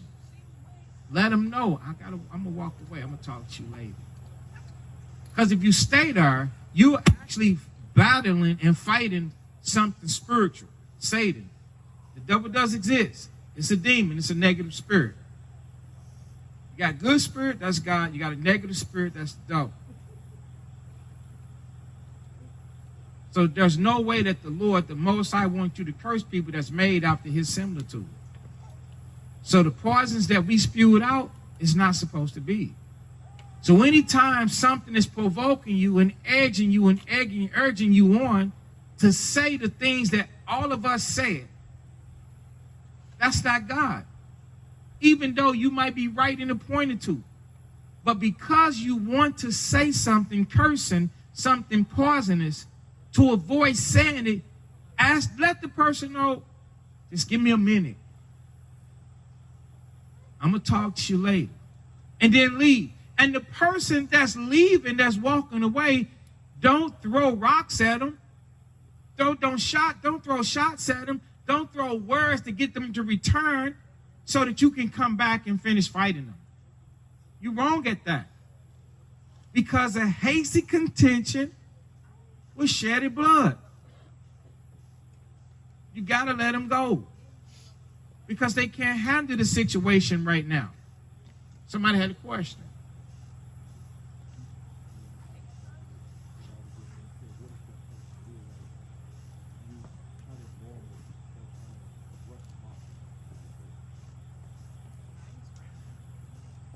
Okay, pay attention. He said, what if that person feels like you're trying to brush them off? What if that feels like that person feel like you're trying to brush them off this. Right now, you cannot appease that person. You can't help that person. You got one civil job to do, and that's respectfully to get out of there. I didn't say get out of there. I said what? That's right. Respectfully get out of there. At least you told them, give me a minute, please. I got to go. Just give me a minute. We'll talk later. Just give me some time to get myself together. Use whatever words it takes to get away from that. Husbands, let your wives, give them that release. If you don't, it's like setting a fire in your own house. You ask for it. Because she is a whole human being. She deserves the right and the space to get her mind, to gird up her loins and get herself together. And then come back and have a conversation that she can handle and you can handle. She deserves that. But if you be lording and you be over what's right, which is the Most High, then you're going to have a problem. You're going to be hated. Because she's going to know you didn't deal with me just. You didn't deal with me right. You get to do what you get to do, and we as men do. When we want to leave, we do what? And when we want to stay gone, we do what? We stay gone. We do whatever we want to do, but not the woman. You do what I tell you to do, when I tell you to do it, how much I tell you to do it. And if I tell you don't do it, don't do it. And that's the reason why the youth, I try and show you the lock and say, hey, is you ready for this? Because this is a whole lot more than pouring somebody some cold to drink and feeding them a hot dog and a hamburger. Bro, you finna get bossed around and tossed around. Not literally tossed around, but you know, it's a little bit deeper than just lovey-dovey.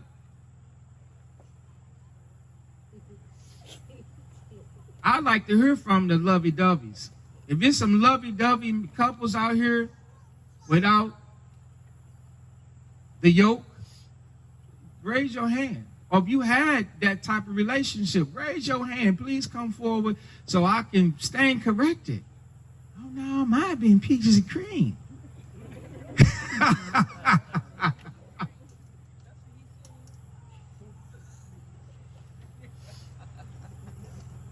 Okay. It's a balance. It's not all bad. It's a balance. There's a lot of good people have a lot of good times. All praises to the Most High.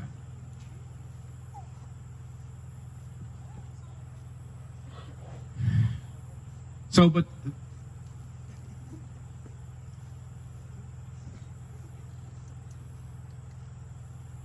I'm trying to get us to see how to get out of a jam. Okay. I think we get it. If you try it, it'll work. You gotta try it every time. And then you gotta make each other stick to it. You know what I mean by make each other stick to it? Okay, remind each other constantly.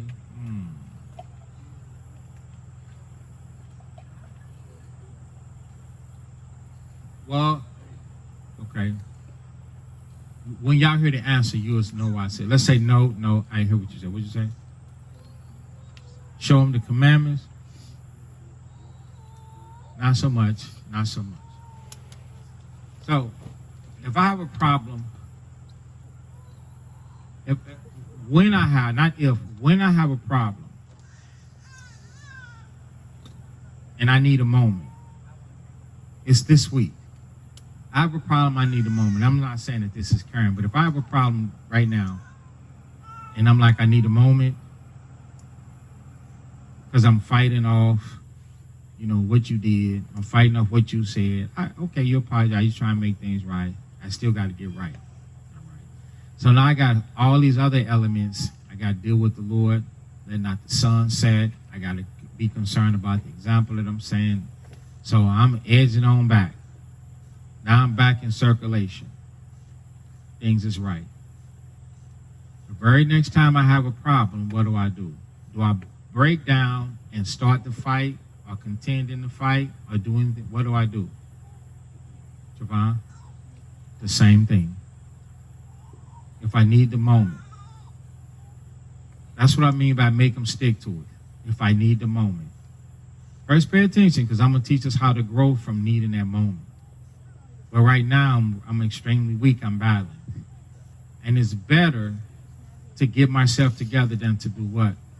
Curse that person out, which is after the similitude of God. Pay attention. So my definition of holding them to it is me making sure that I hold to the level line of respect. Let me make sure. And also, what happens when that person needs that moment? Do I give them that moment? Or I'm good? A lot of times, how many of us, the other person been tripping and we good? Other person been tripping and we good? Right? Good. Okay, show of hands. How many of you summons that person and wouldn't give them the space? Please be honest. You summons them and wouldn't give them the space. See, you were wrong when you did that. Don't put my hand under the table. I'm going to always give you that space. Because I know that you got to get yourself together. And I don't want to deal with you when you're not together. Because when you're not together, you're going to disrespect. And I don't want to be disrespected. Because my tolerance on respect is low, on disrespect and low, and I hold respect very with high regard. So I don't like for bounds to be crossed. So take the time that you need. Now it's up to you to remember all the precepts that tell you there's a time frame. Let not the sun set, put not off from day to day, make no tarrying to turn to the Lord. Hey, you know the Bible like I know the Bible. I'm assuming. I can't preach the Bible to every soul every day or all day. Some things you got to remember until you're able to remember all things. So you have to make your way back. But for those of you that are summoning the people, you got to let that person gird up their loins and get themselves together. Sober up and come back around so that y'all can have a mature conversation. And not be so demanding. Because that's when that other in Sirach 28, you're going to end up with a hasty fighting. And they're going to blame it on you. And from your perspective, they're the ones that had a problem. But they're going to say that they were at peace. They're going to say, you brought it to me.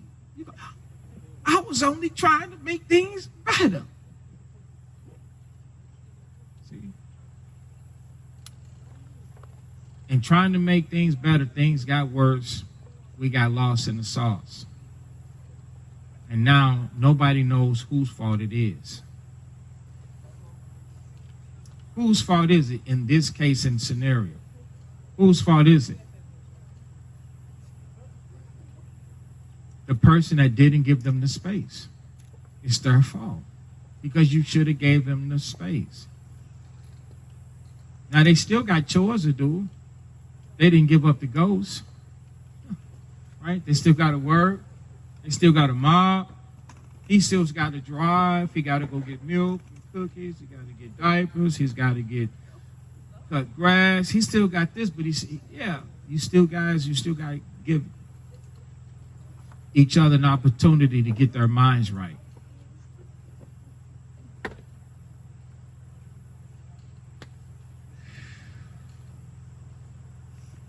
Let's lose the book of James and go back to 1 Peter.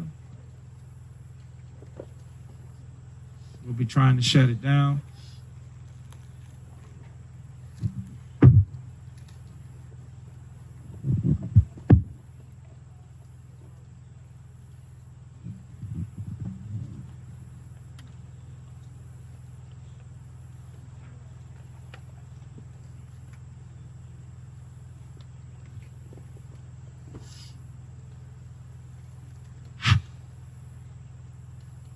These nets are short. The size.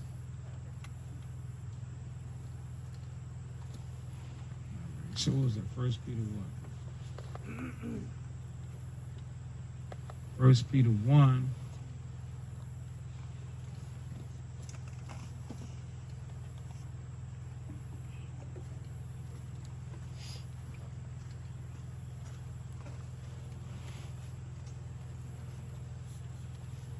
Okay.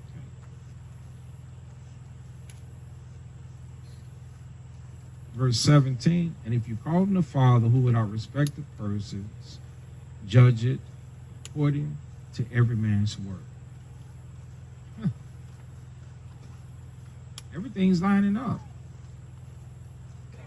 So the Lord is judging you based upon how you apply it. The Most High is judging the other person, the other family member, on how they apply it. And it says, pass the time of your sojourning here, what in fear? Recognition and acknowledgement of what's right and what's wrong. And fear of repercussions and consequences if you go wrong. And the desire of the blessings and rewards for doing the right thing. For as much as ye know that you were not redeemed with corruptible things. So nobody paid you to come here.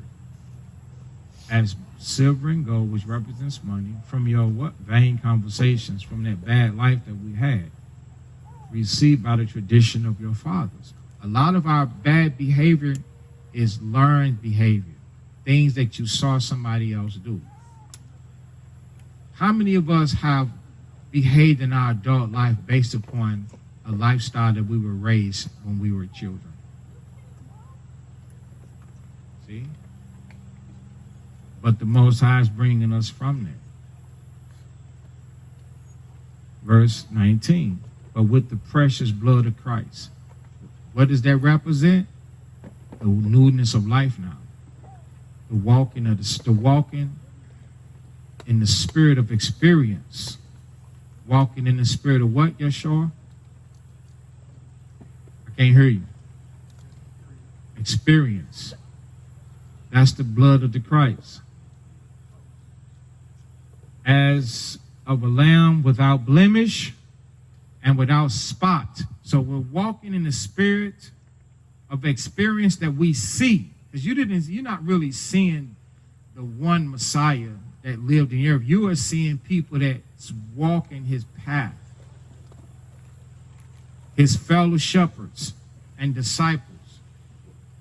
That's what you're seeing. And with us being his fellow disciples, we should be without blemish and without spot. Who verily was foreordained before the foundation of the world. So the Christ was ordained to be the man of the Most High, to be an example of the Father before earth and Israel was even considered and created, but was manifested in these last days for you. And it was done for us so that now we can get back on that righteous path. We can straighten our behavior out. Who by him do believe in God. So we, because of the Christ, believe in God. Without the Christ, what would make you believe in God?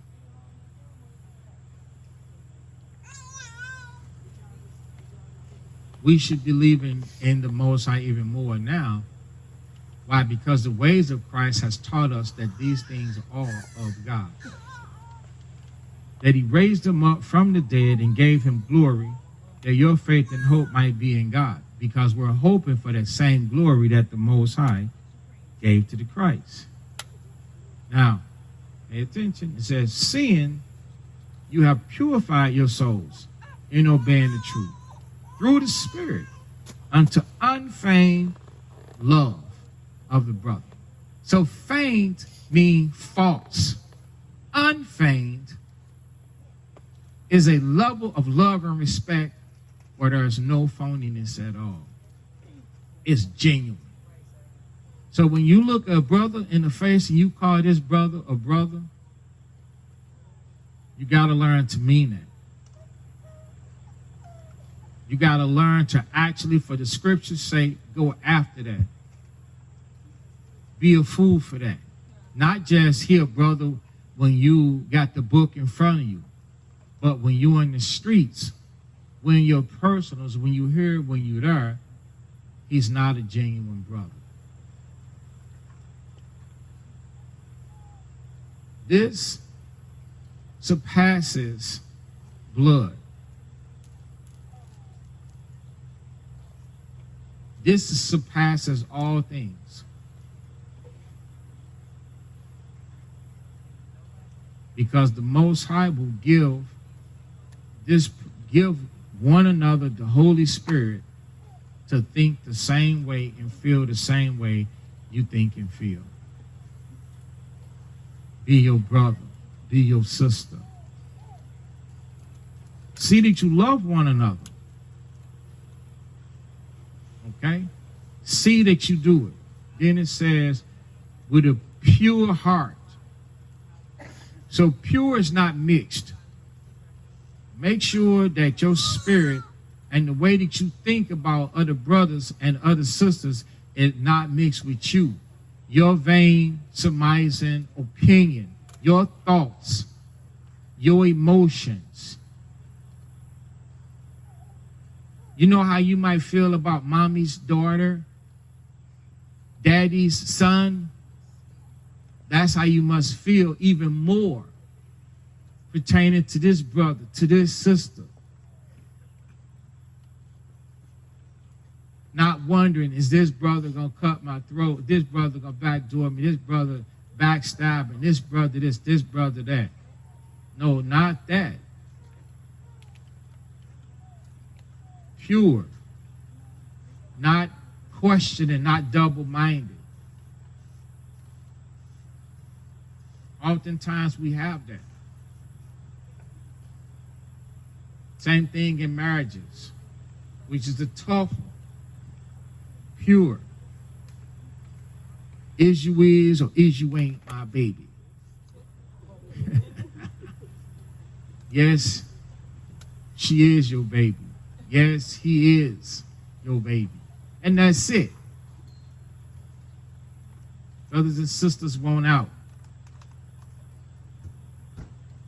But they only want out because the pure heart fervently is not being reciprocated.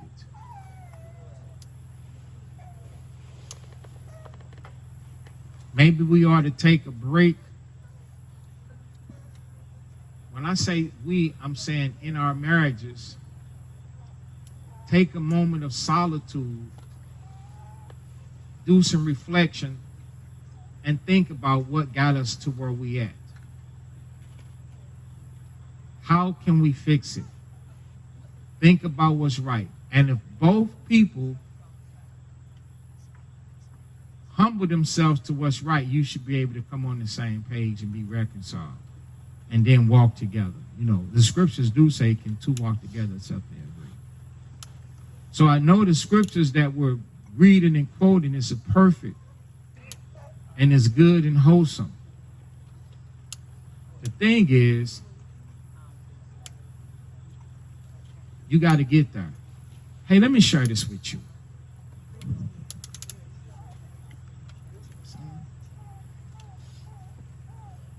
So, I had a conversation with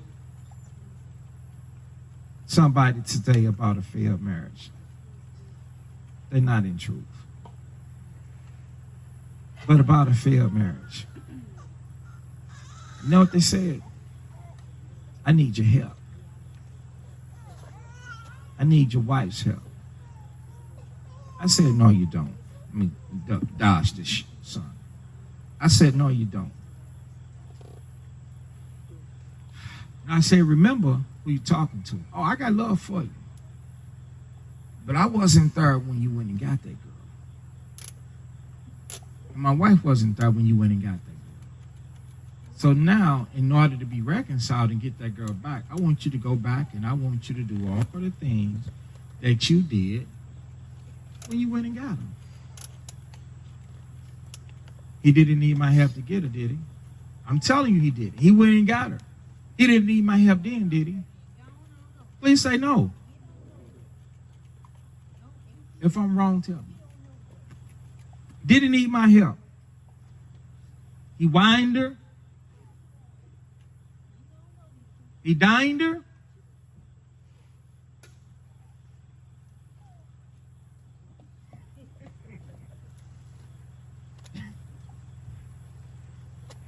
That's right. He womanized her. He did everything he could to get that girl. Now she don't want to have nothing to do with it. And it's not my fault. It's his fault. So what is he supposed to do? He's supposed to be the man that he was to get her. Do y'all agree or disagree? He didn't need my help to get her. So he shouldn't need my help to keep her. So why am I saying that? I'm saying that to say that we got to do as men whatever it takes. Sisters, you got to do whatever it takes. Now, if two people agree touching something, the Most High going to get involved. He going to help you out. But you got to agree. If one person don't agree, then they don't agree. Then it's going to be hard to do it. Now, agreeing is not just words. Agreeing is action. And the action that you have to agree on, I had to do this instead. I had to finish this topic. But I also would like to pull all the married couples together and go over scriptures with the married about being married. Because in Israel, there's a lot of confusion. And the Most High is going to judge us based on his righteous laws, statutes, and his righteous commandments. And the problem is there are two heads in every house. And it should only be one. There are two heads in every house.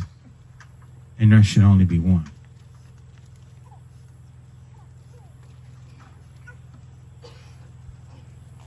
At times, I have a problem making sure that it's understood that there's only one head in his house. I'm sure at times, do you have to say that?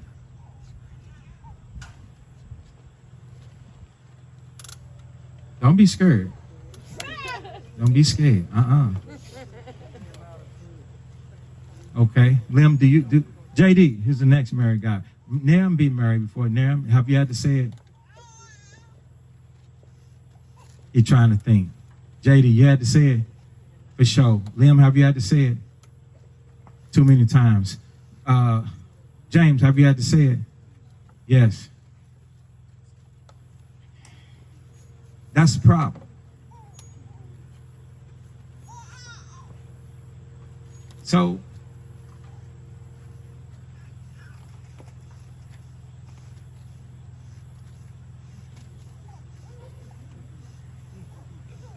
I'm saying this to say,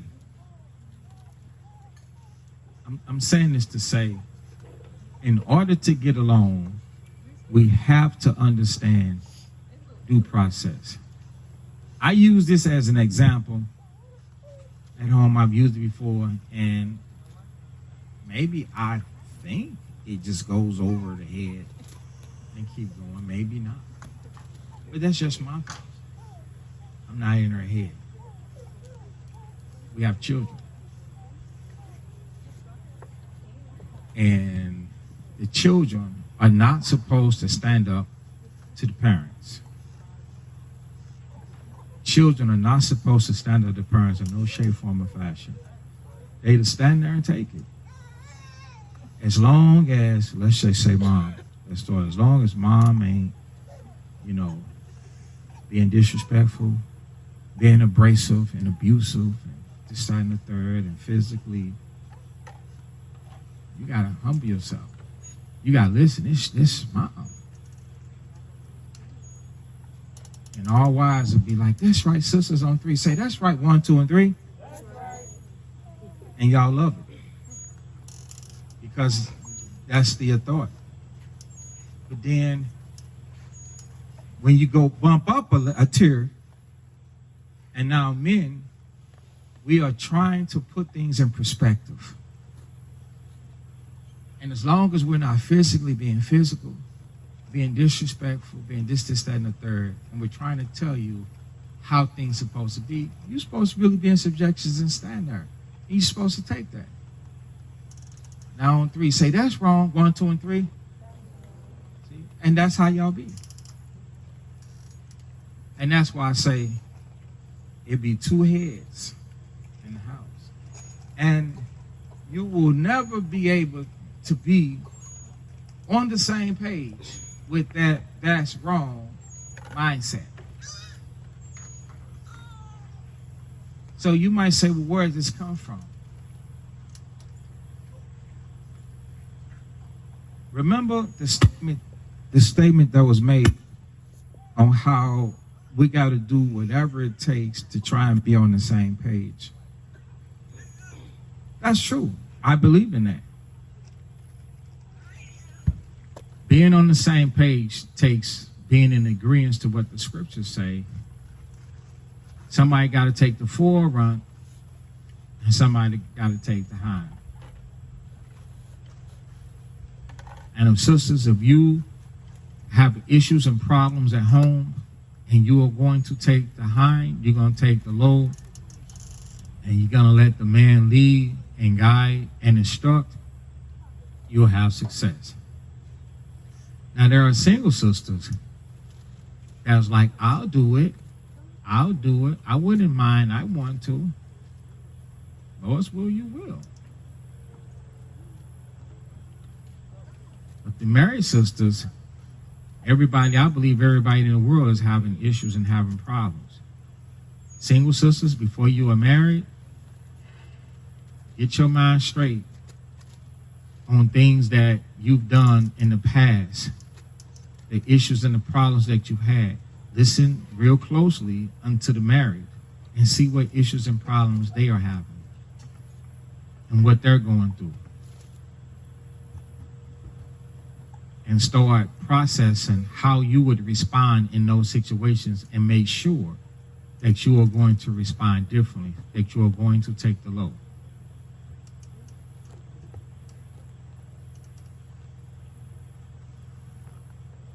Because if you don't, you ain't going to look at each other like family. You're going to feel hostage,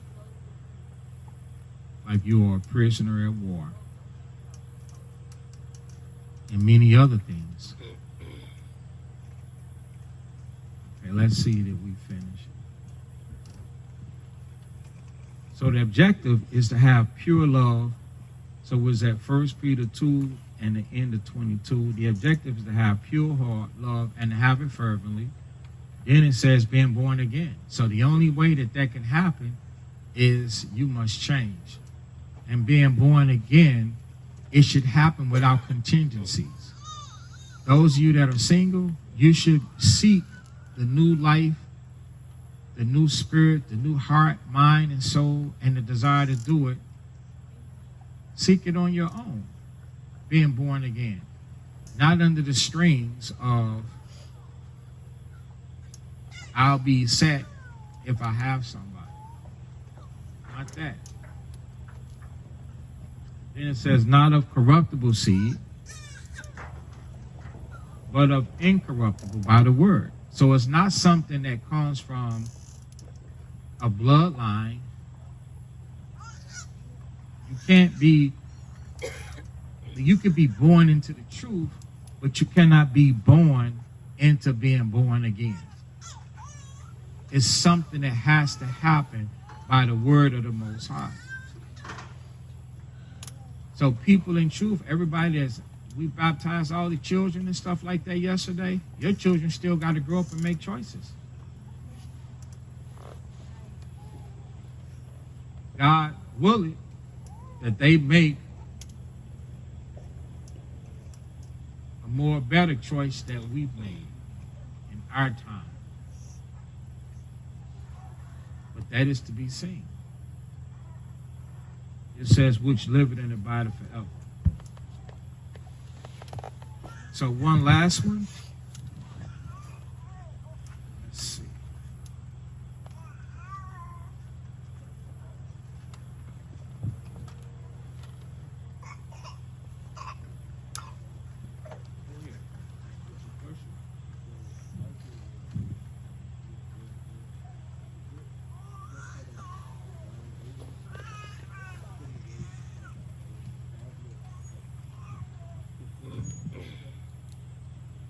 Give him the mic.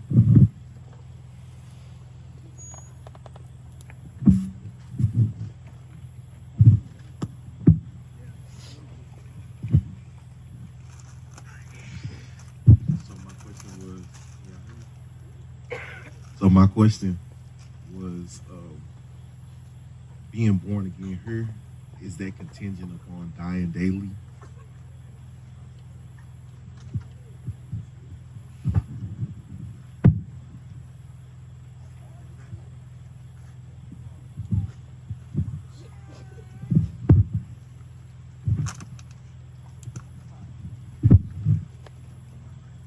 So Matthew 12.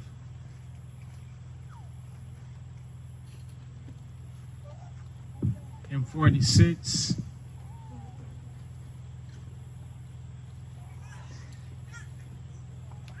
Miss Tina, did you put that water back in the freezer? Jazz, can you get it for me out the deep freezer? Some water, thank you. So Matthew 12 and 46, while he yet talked to the people, behold, his mother. So these are his natural blood relatives. His mother and his brethren stood without. So Mary and Joseph had other children other than the Christ. And so they stood outside of this house designed to speak with him. They had some family thing they wanted to talk to him about. Then one said unto him, behold, thy mother and thy brethren stand without, desiring to speak with thee. He answered and said unto him that told him, who is my mother? So right now he's in the midst of the disciples. And who are my brethren? And he stretched forth his hand towards his disciples and said, behold, my mother and my brother. I feel like this. How many of you actually feel like this? By a show of hands. How many of you actually feel like this?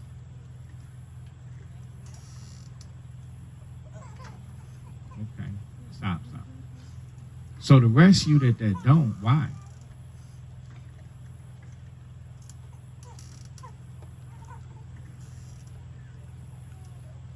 Why? Why not?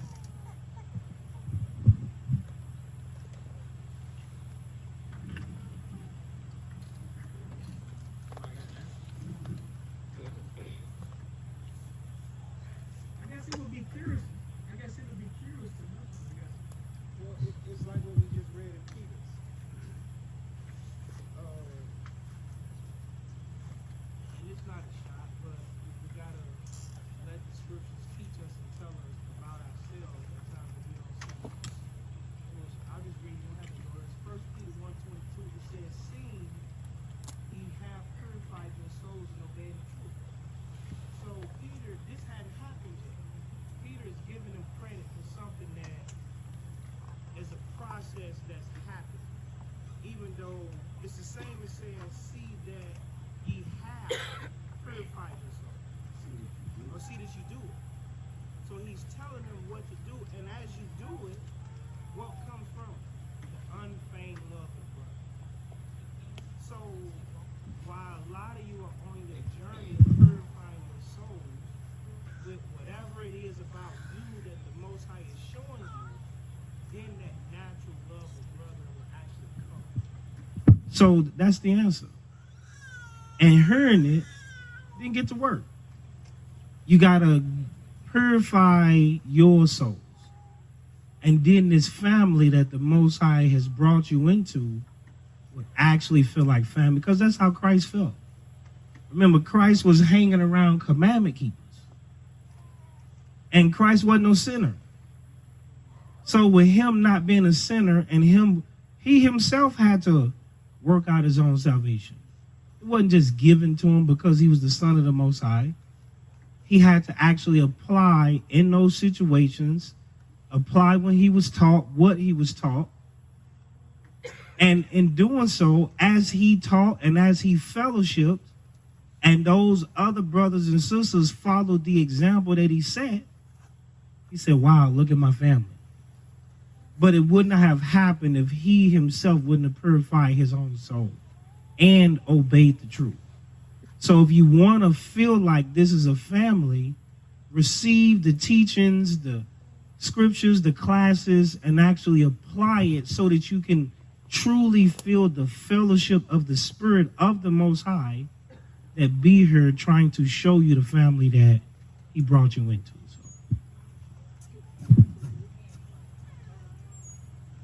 So anybody that didn't raise their hand, would you like to express why you feel like that?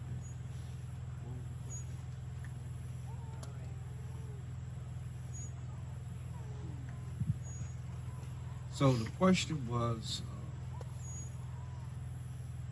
in Matthew 12, Mary and she had other sons. They came to see him, to desire something. And somebody told him that his mom and his brothers was outside. And he was like, who is my mother? And who is my brother? And he stretched forth his hand out to his disciples and said, behold, my mother and my brother. And I said, I feel like that. I understand this.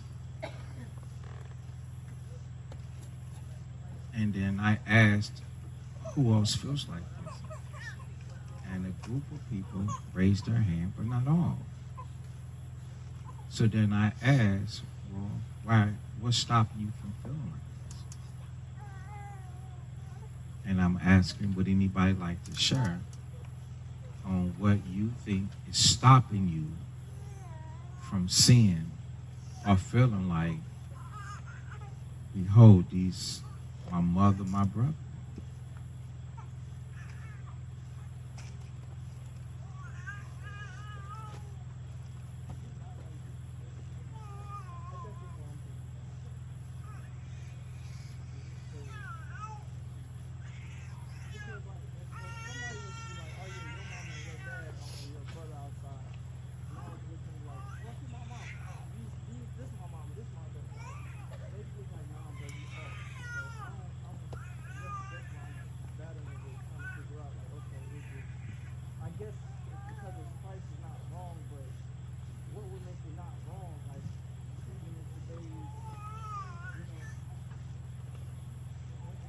Okay, I'm finna answer. Let me think how to answer this. Not how, but I got the answer already.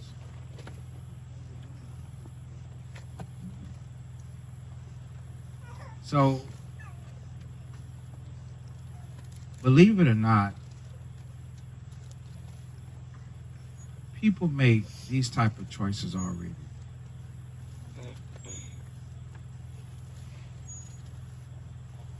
I talked to someone last night,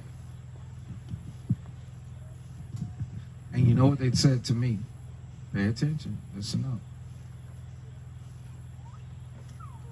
they was telling me how a family member chose drugs over them.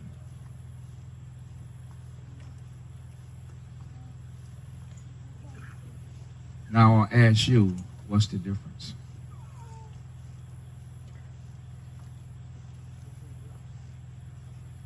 When a family member chooses drugs over their family, when they choose the streets over their family, what's the difference?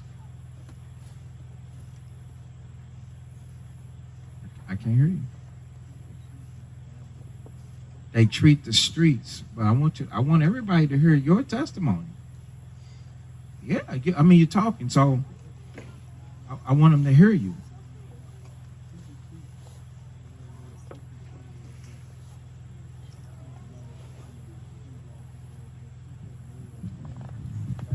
I'm gonna pass you the mic, because we got our recording going, and then we got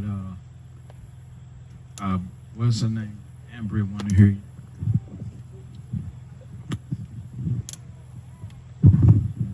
Some people who are addicted to drugs and that are in the street life, they choose that life, and that life starts to become like family more than their family. So, that's correct. What is the difference between the Christ saying, behold my family, and he said, isn't that disrespectful? Wouldn't that hurt feelings? Well, it's done all the time. I'm talking to people all the time from different walks, and they're like, yo, my family walked off on me and chose drugs. Look back and said, I would rather the drugs be my life and be my family than you to be my life and be my family. People are going to choose where their heart is, right? That's right. People are going to choose where their heart is. So where was his heart? Okay, well, where was the Christ's heart? Right there with those disciples and those that are doing the work of the Most High. Now, he did that for us because truly his mom was not somebody that was in the world. I know not, I'm not saying that his brothers were either.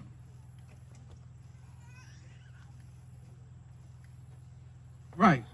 James and John was his disciples. Those was his natural brothers. But he did that for us. And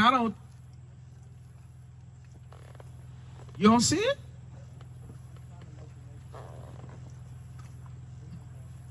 Okay.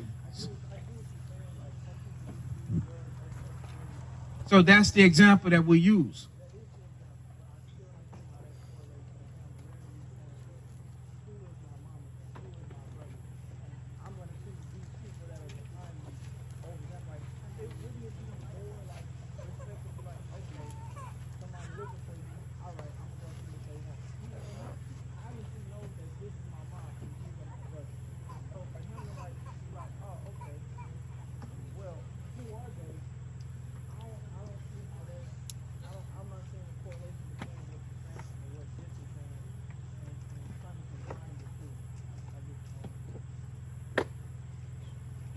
Okay, Jabril.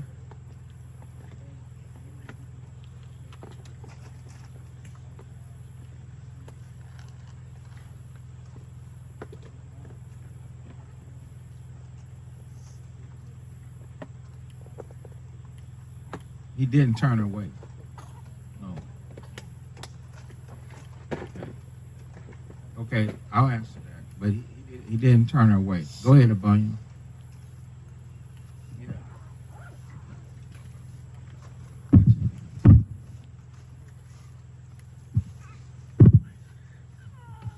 So the Christ was preparing his disciples to have a spiritual mental fortitude against their flesh, their emotions that might rise up while they have to be spiritual people in this earth. So yes, we know that that was Christ's blood, but these men that's following him, they also got families. Their families also gonna be at the door, and their families may be in the world. Their families could be hypocrites. So he has to go first and show them that they gotta have a full, complete love of the Most High and His ways and His men. He building an army of disciples that's gonna follow God to the end. So he gonna lead off with his example to his family so that they can be like, I saw Christ do it, so this is right. But you can't be in your flesh and look at it like, all right, I can't get it because this is blood mama. You got to be in your spirit and see the spiritual example that he's giving them and know that he knew that that was his blood mama. But what am I going to do for my spiritual people behind me? I'm going to let them know that it's a mental warfare that you're going to have to deal with, and it's going to pertain to your family. You got to love the Most High more than you love these people. Even if it's your mother, your brother that's outside desiring to speak with you. Which one you going to put first? You're going to have to put this work first. These people are your brothers. These people are your family. These people is this is who you lean on when it comes to needing my support. I'm going to instill in them the spiritual answers that you need to come to. You don't go to your family. These men I'm going to arm with the things that you need. Do you understand?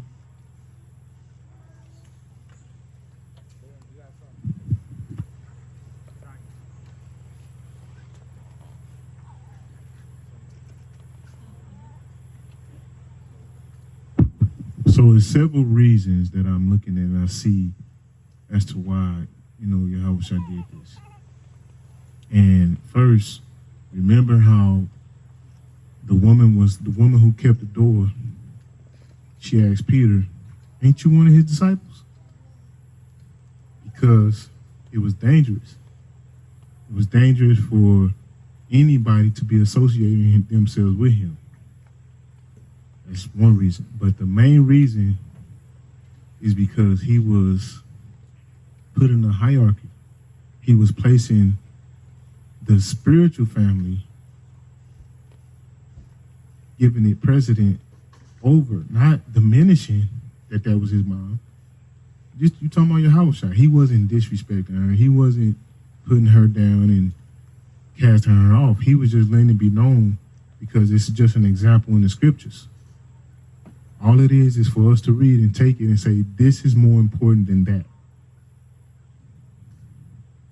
This more important than your entire physical family. That's the whole symbolism behind it, because he's not disrespecting his mom and his brother. You know what I'm saying? He just letting us know, don't place people that you come from over the body, over the disciples, over the people doing the work. Make sense?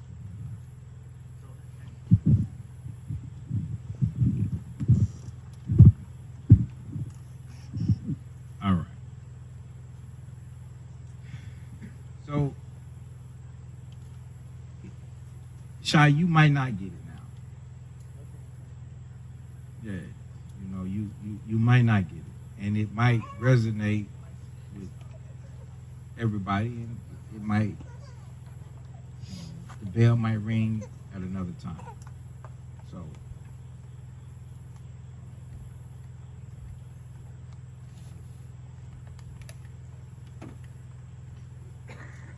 what we got to understand is that when it comes to the assemblies, so I'm finna, in another attempt to just hit the home run and edify the situation on why the Lord did it and why he said what he said.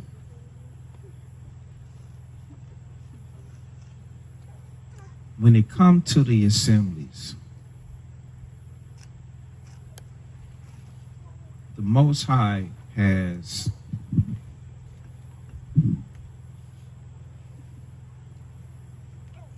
placed us. Go to the book of Ephesians.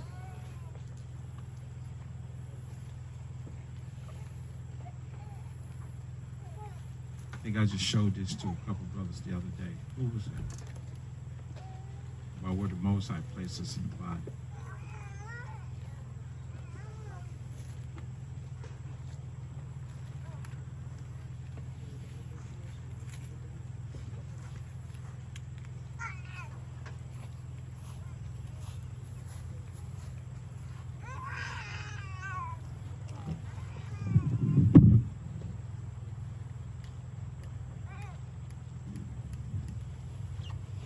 First Corinthians 12. Let's see.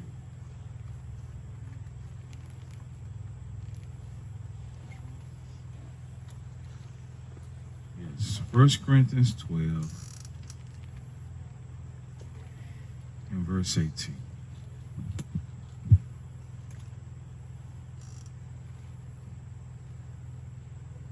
So,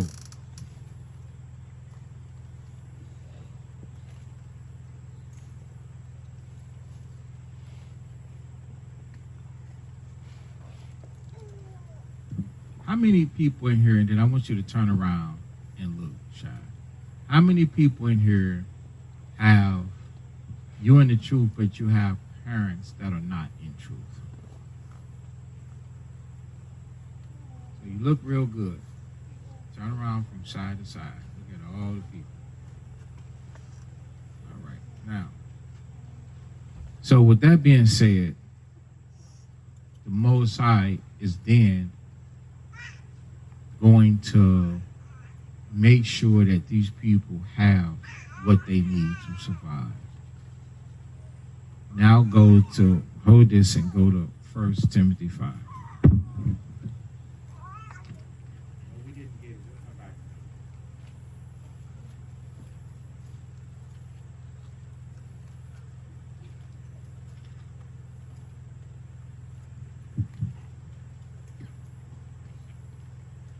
First Timothy 5.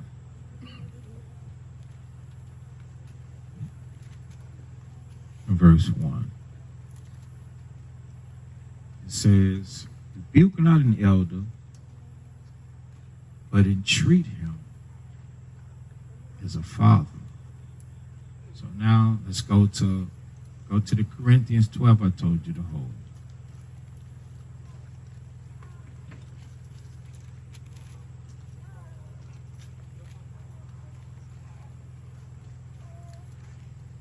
First Corinthians chapter 12, verse 18.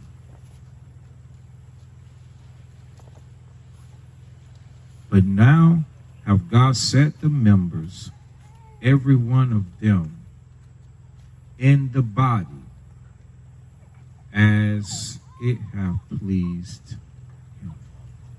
So, when you see the assemblies,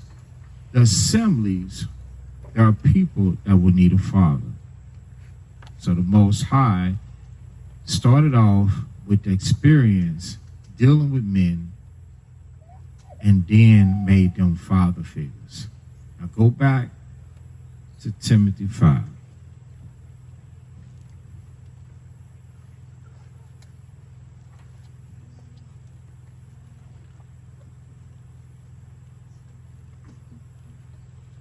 And 1. And the younger men as brethren. So who put the younger men in the assemblies? The Father did. So when you show up and you see younger men, the Lord said, and treat them as a brother. So the same people, you have brothers, but do you have a trusting relationship with those very same brothers? Now they brothers, they your brethren, and they ain't gonna do you no harm. But who has a trusting relationship?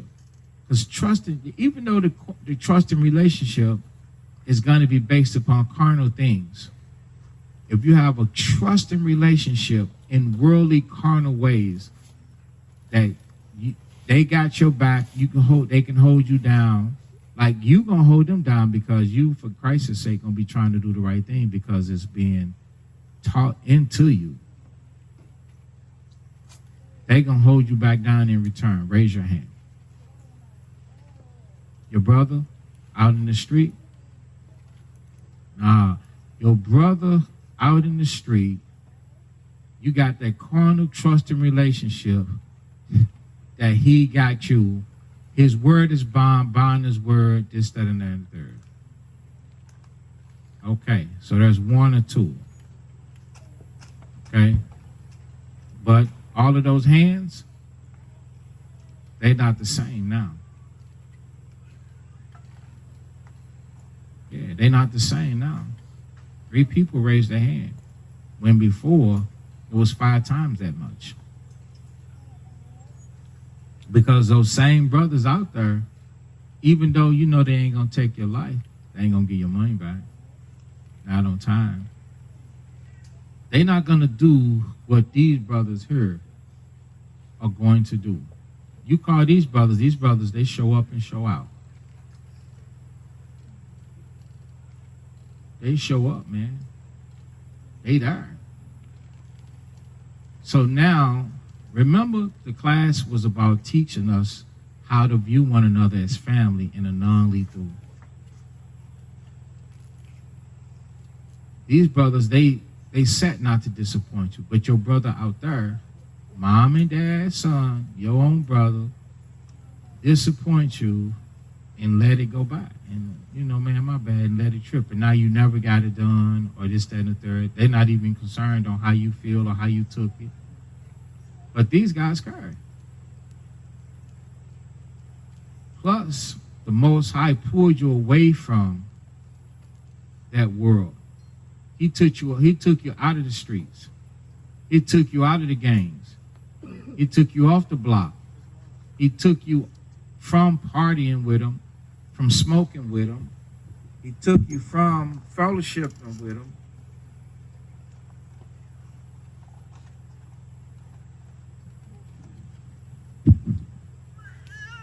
The things that you used to do, he took that away. How do I know? He took me away from mine. I got 6 brothers. It was 7 of us. One of them deceased. Now was 5 left. I don't do very little, very far and few. Because now the path that the Most High got me on, I gotta have a brother. So it replaced brother. And that's what the Christ was trying to say. Behold my brothers. What else are you going to be? It's either that, or I'm going to look at you like the world that I left behind. Those people that I left behind were cutthroat. So the Most High had to teach me how to look at you. Look at you like a brother. Is my father, my carnal blood father, your carnal blood father? The answer is no. But the Most High is teaching me to something even more, wholesome-hearted, spiritually, because now we got the same mind. And it goes on down the line. So you read 1 Timothy 5, verse 2, the older women, the elder women as mothers.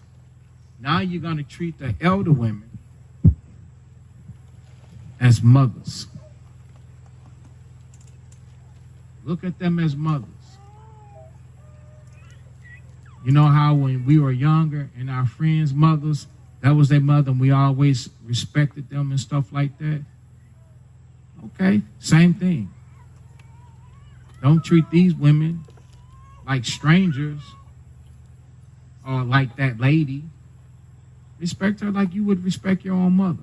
This is in no case Xing out your mother, Xing out your natural brother, Xing out your natural father, etc. This is trying to show you how to view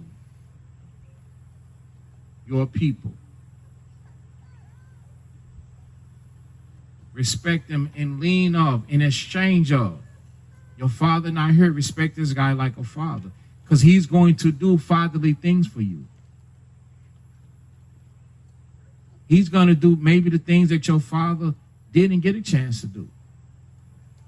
How many people here have, I wouldn't know, only you know, and the Most High know. Maybe I've had a chance to do things not knowingly that your father didn't get a chance to do with you or for you. Anybody? You see? Your father didn't get a chance to do those things.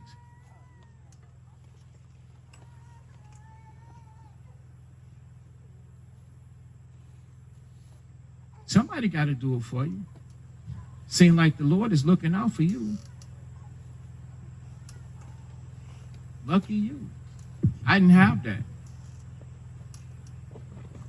I didn't grow up with a father. That's why I love the Most High so much. 12, 13 years old, playing pee-wee football at a friend. His dad used to take us to practice. I used to want a dad so bad. He'd ride in the back of his pickup truck with our football equipment on and our helmets on, going to practice. His dad used to let him drive the truck sometimes. He looked up to his dad. I got off the truck and walked home. I didn't have a dad. I just had a mom who never went to games or nothing.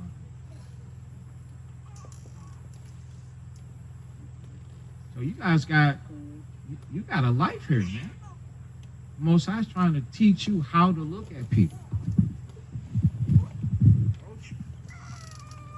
He's trying to teach you how to view people. Because you don't know. There are people that don't have any brothers. There are sisters that don't have any sisters. Some people might be a single child. Some people might be orphans. They might not have a mother or a father.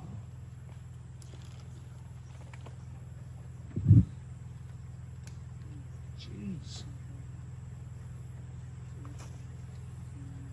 They might not have a mother or a father.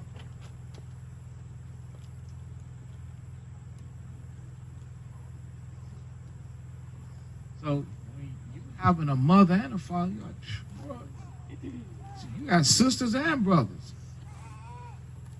Everybody don't fit that case.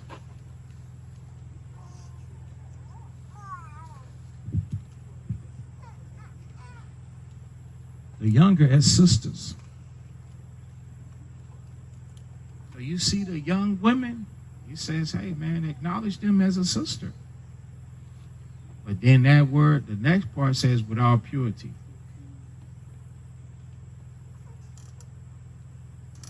So he's trying to teach you, yes, the commandment keepers are family. That's the family now. So when you go back to Corinthians 12, go back to Corinthians 12.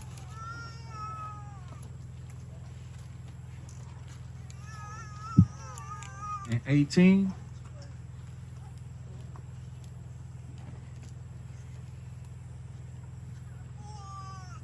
Says, but now God hath set the members, every one of them, in the body as it pleased him. It was the Lord that set up fathers in the assembly, mothers in the assembly, sisters in the assembly, and he's teaching us, according to Christ in Matthew 12, how to look at them. Go back and we'll be done. Matthew 12.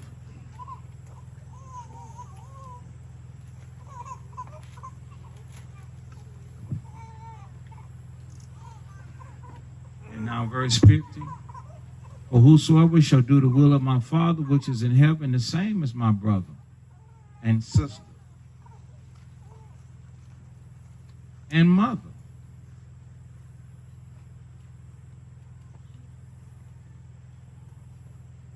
Because when you read the scriptures, come out from among them and be separate, you're supposed to actually separate yourself from people that's not going to apply the scriptures. And the ones that you are separating yourself that are not going to apply the scripture, the first ones is going to be in your house.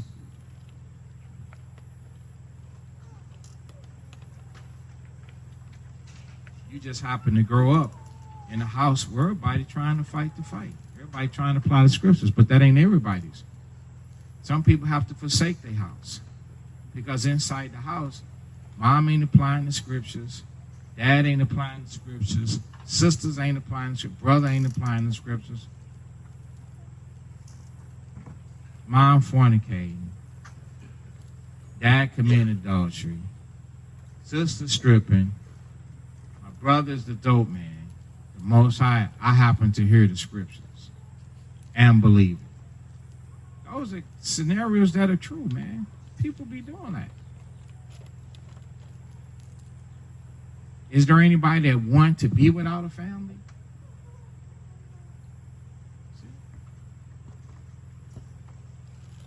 So the Lord knows how to He knows how to fill in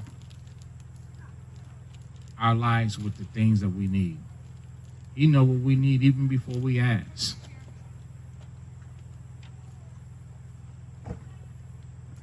There are people that need those figures in their life, father figures, mother figures, big brothers, uncles, cousins, family.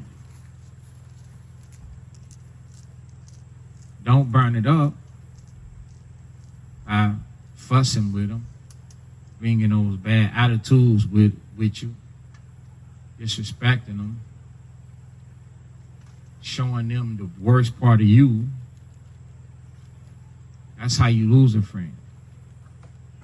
That's how you lose a brother or a sister. So that's it. Any other questions? Oh, we get it. Anybody got any other questions? Anything to add? Okay.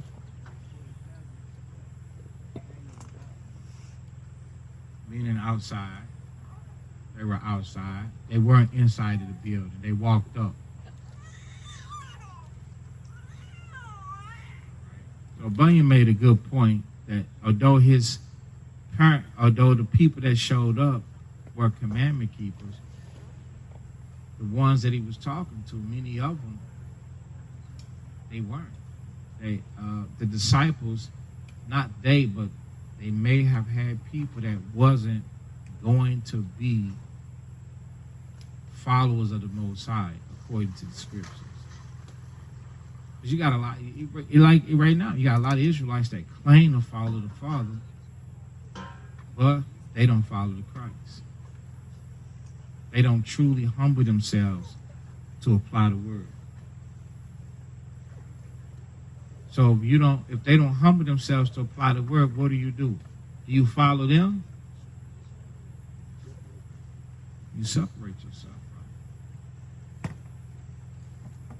That's if you're going to believe in the scriptures.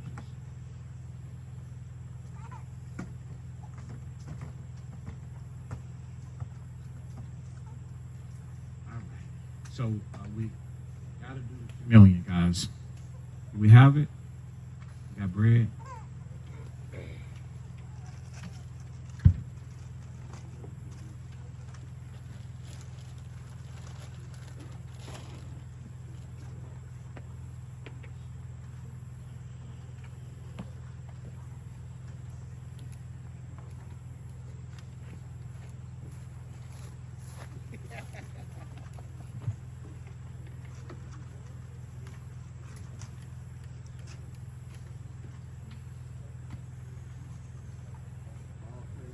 Yeah, Matthew 26. The book of Matthew, chapter 26 and verse 6. Now when Christ was in Bethany in the house of Simon the leper, there came unto him a woman having an alabaster box of very precious ointment, and poured it on his head as he sat at meat. But when his disciples saw it, they had indignation, saying, To what purpose is this waste? For this ointment might have been sold for much and given to the poor. When Christ understood it, he said unto them, Why trouble ye the woman? For she hath wrought a good work upon you. For ye have the poor always with you, but me you have not always. For in that she had poured this ointment on my body, she did it for my burial. Verily I say unto you, wheresoever this gospel shall be preached in the whole world, there shall also this that this woman hath done be told for memorial of her. So we want to give all praise to the Most High. And sending this woman Mary with a broken and contrite spirit to come and comfort Christ before his burial. And the Lord said, whatsoever this gospel is to be preached, this too that this woman hath done, be told for memorial of her. The Lord's Communion. 1 Corinthians chapter 11 and verse 23.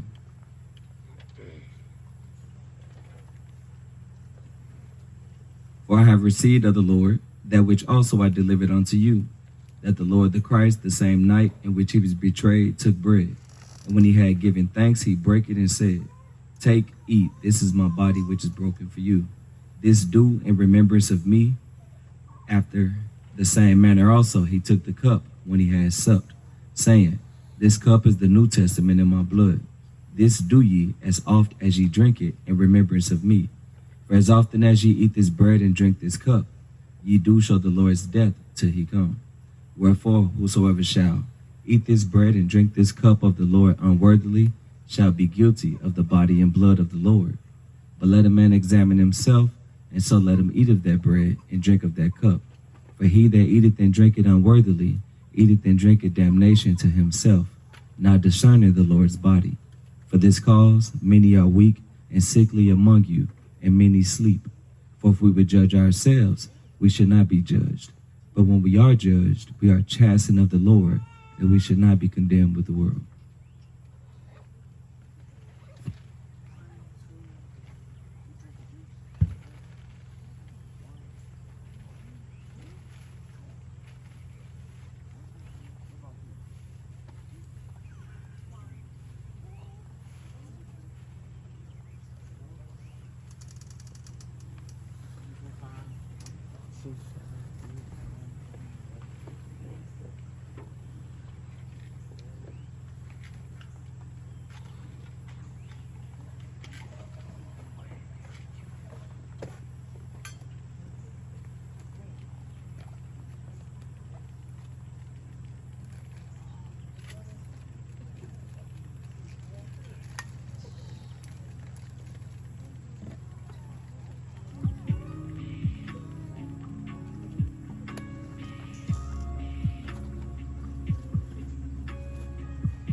journey. Show us the way that we gotta learn it. We gotta fast, pray, repent, believe in the Messiah, cause he was sent. Connected in y'all, the veil was rent. A nation of priests, get off the bench. Forgave us of our sins. Life was in this depth, the only blood that gets you clean. Appreciate his life will stop you falling in your sins. He present us faultless, only way that we get in. Only way that we get in. We just wanna make it to your kingdom. Cleave it to Messiah, cause we need him. We just wanna make it to your kingdom. If you found the Father, never leave him. We don't want the truth and ain't no way we about to leave. If I don't feel your spirit, let me drop down to my knees. When I'm in your presence, every time you bring me peace. The Father, he will supply all you need. We just wanna make it to your kingdom. Cleave it to Messiah,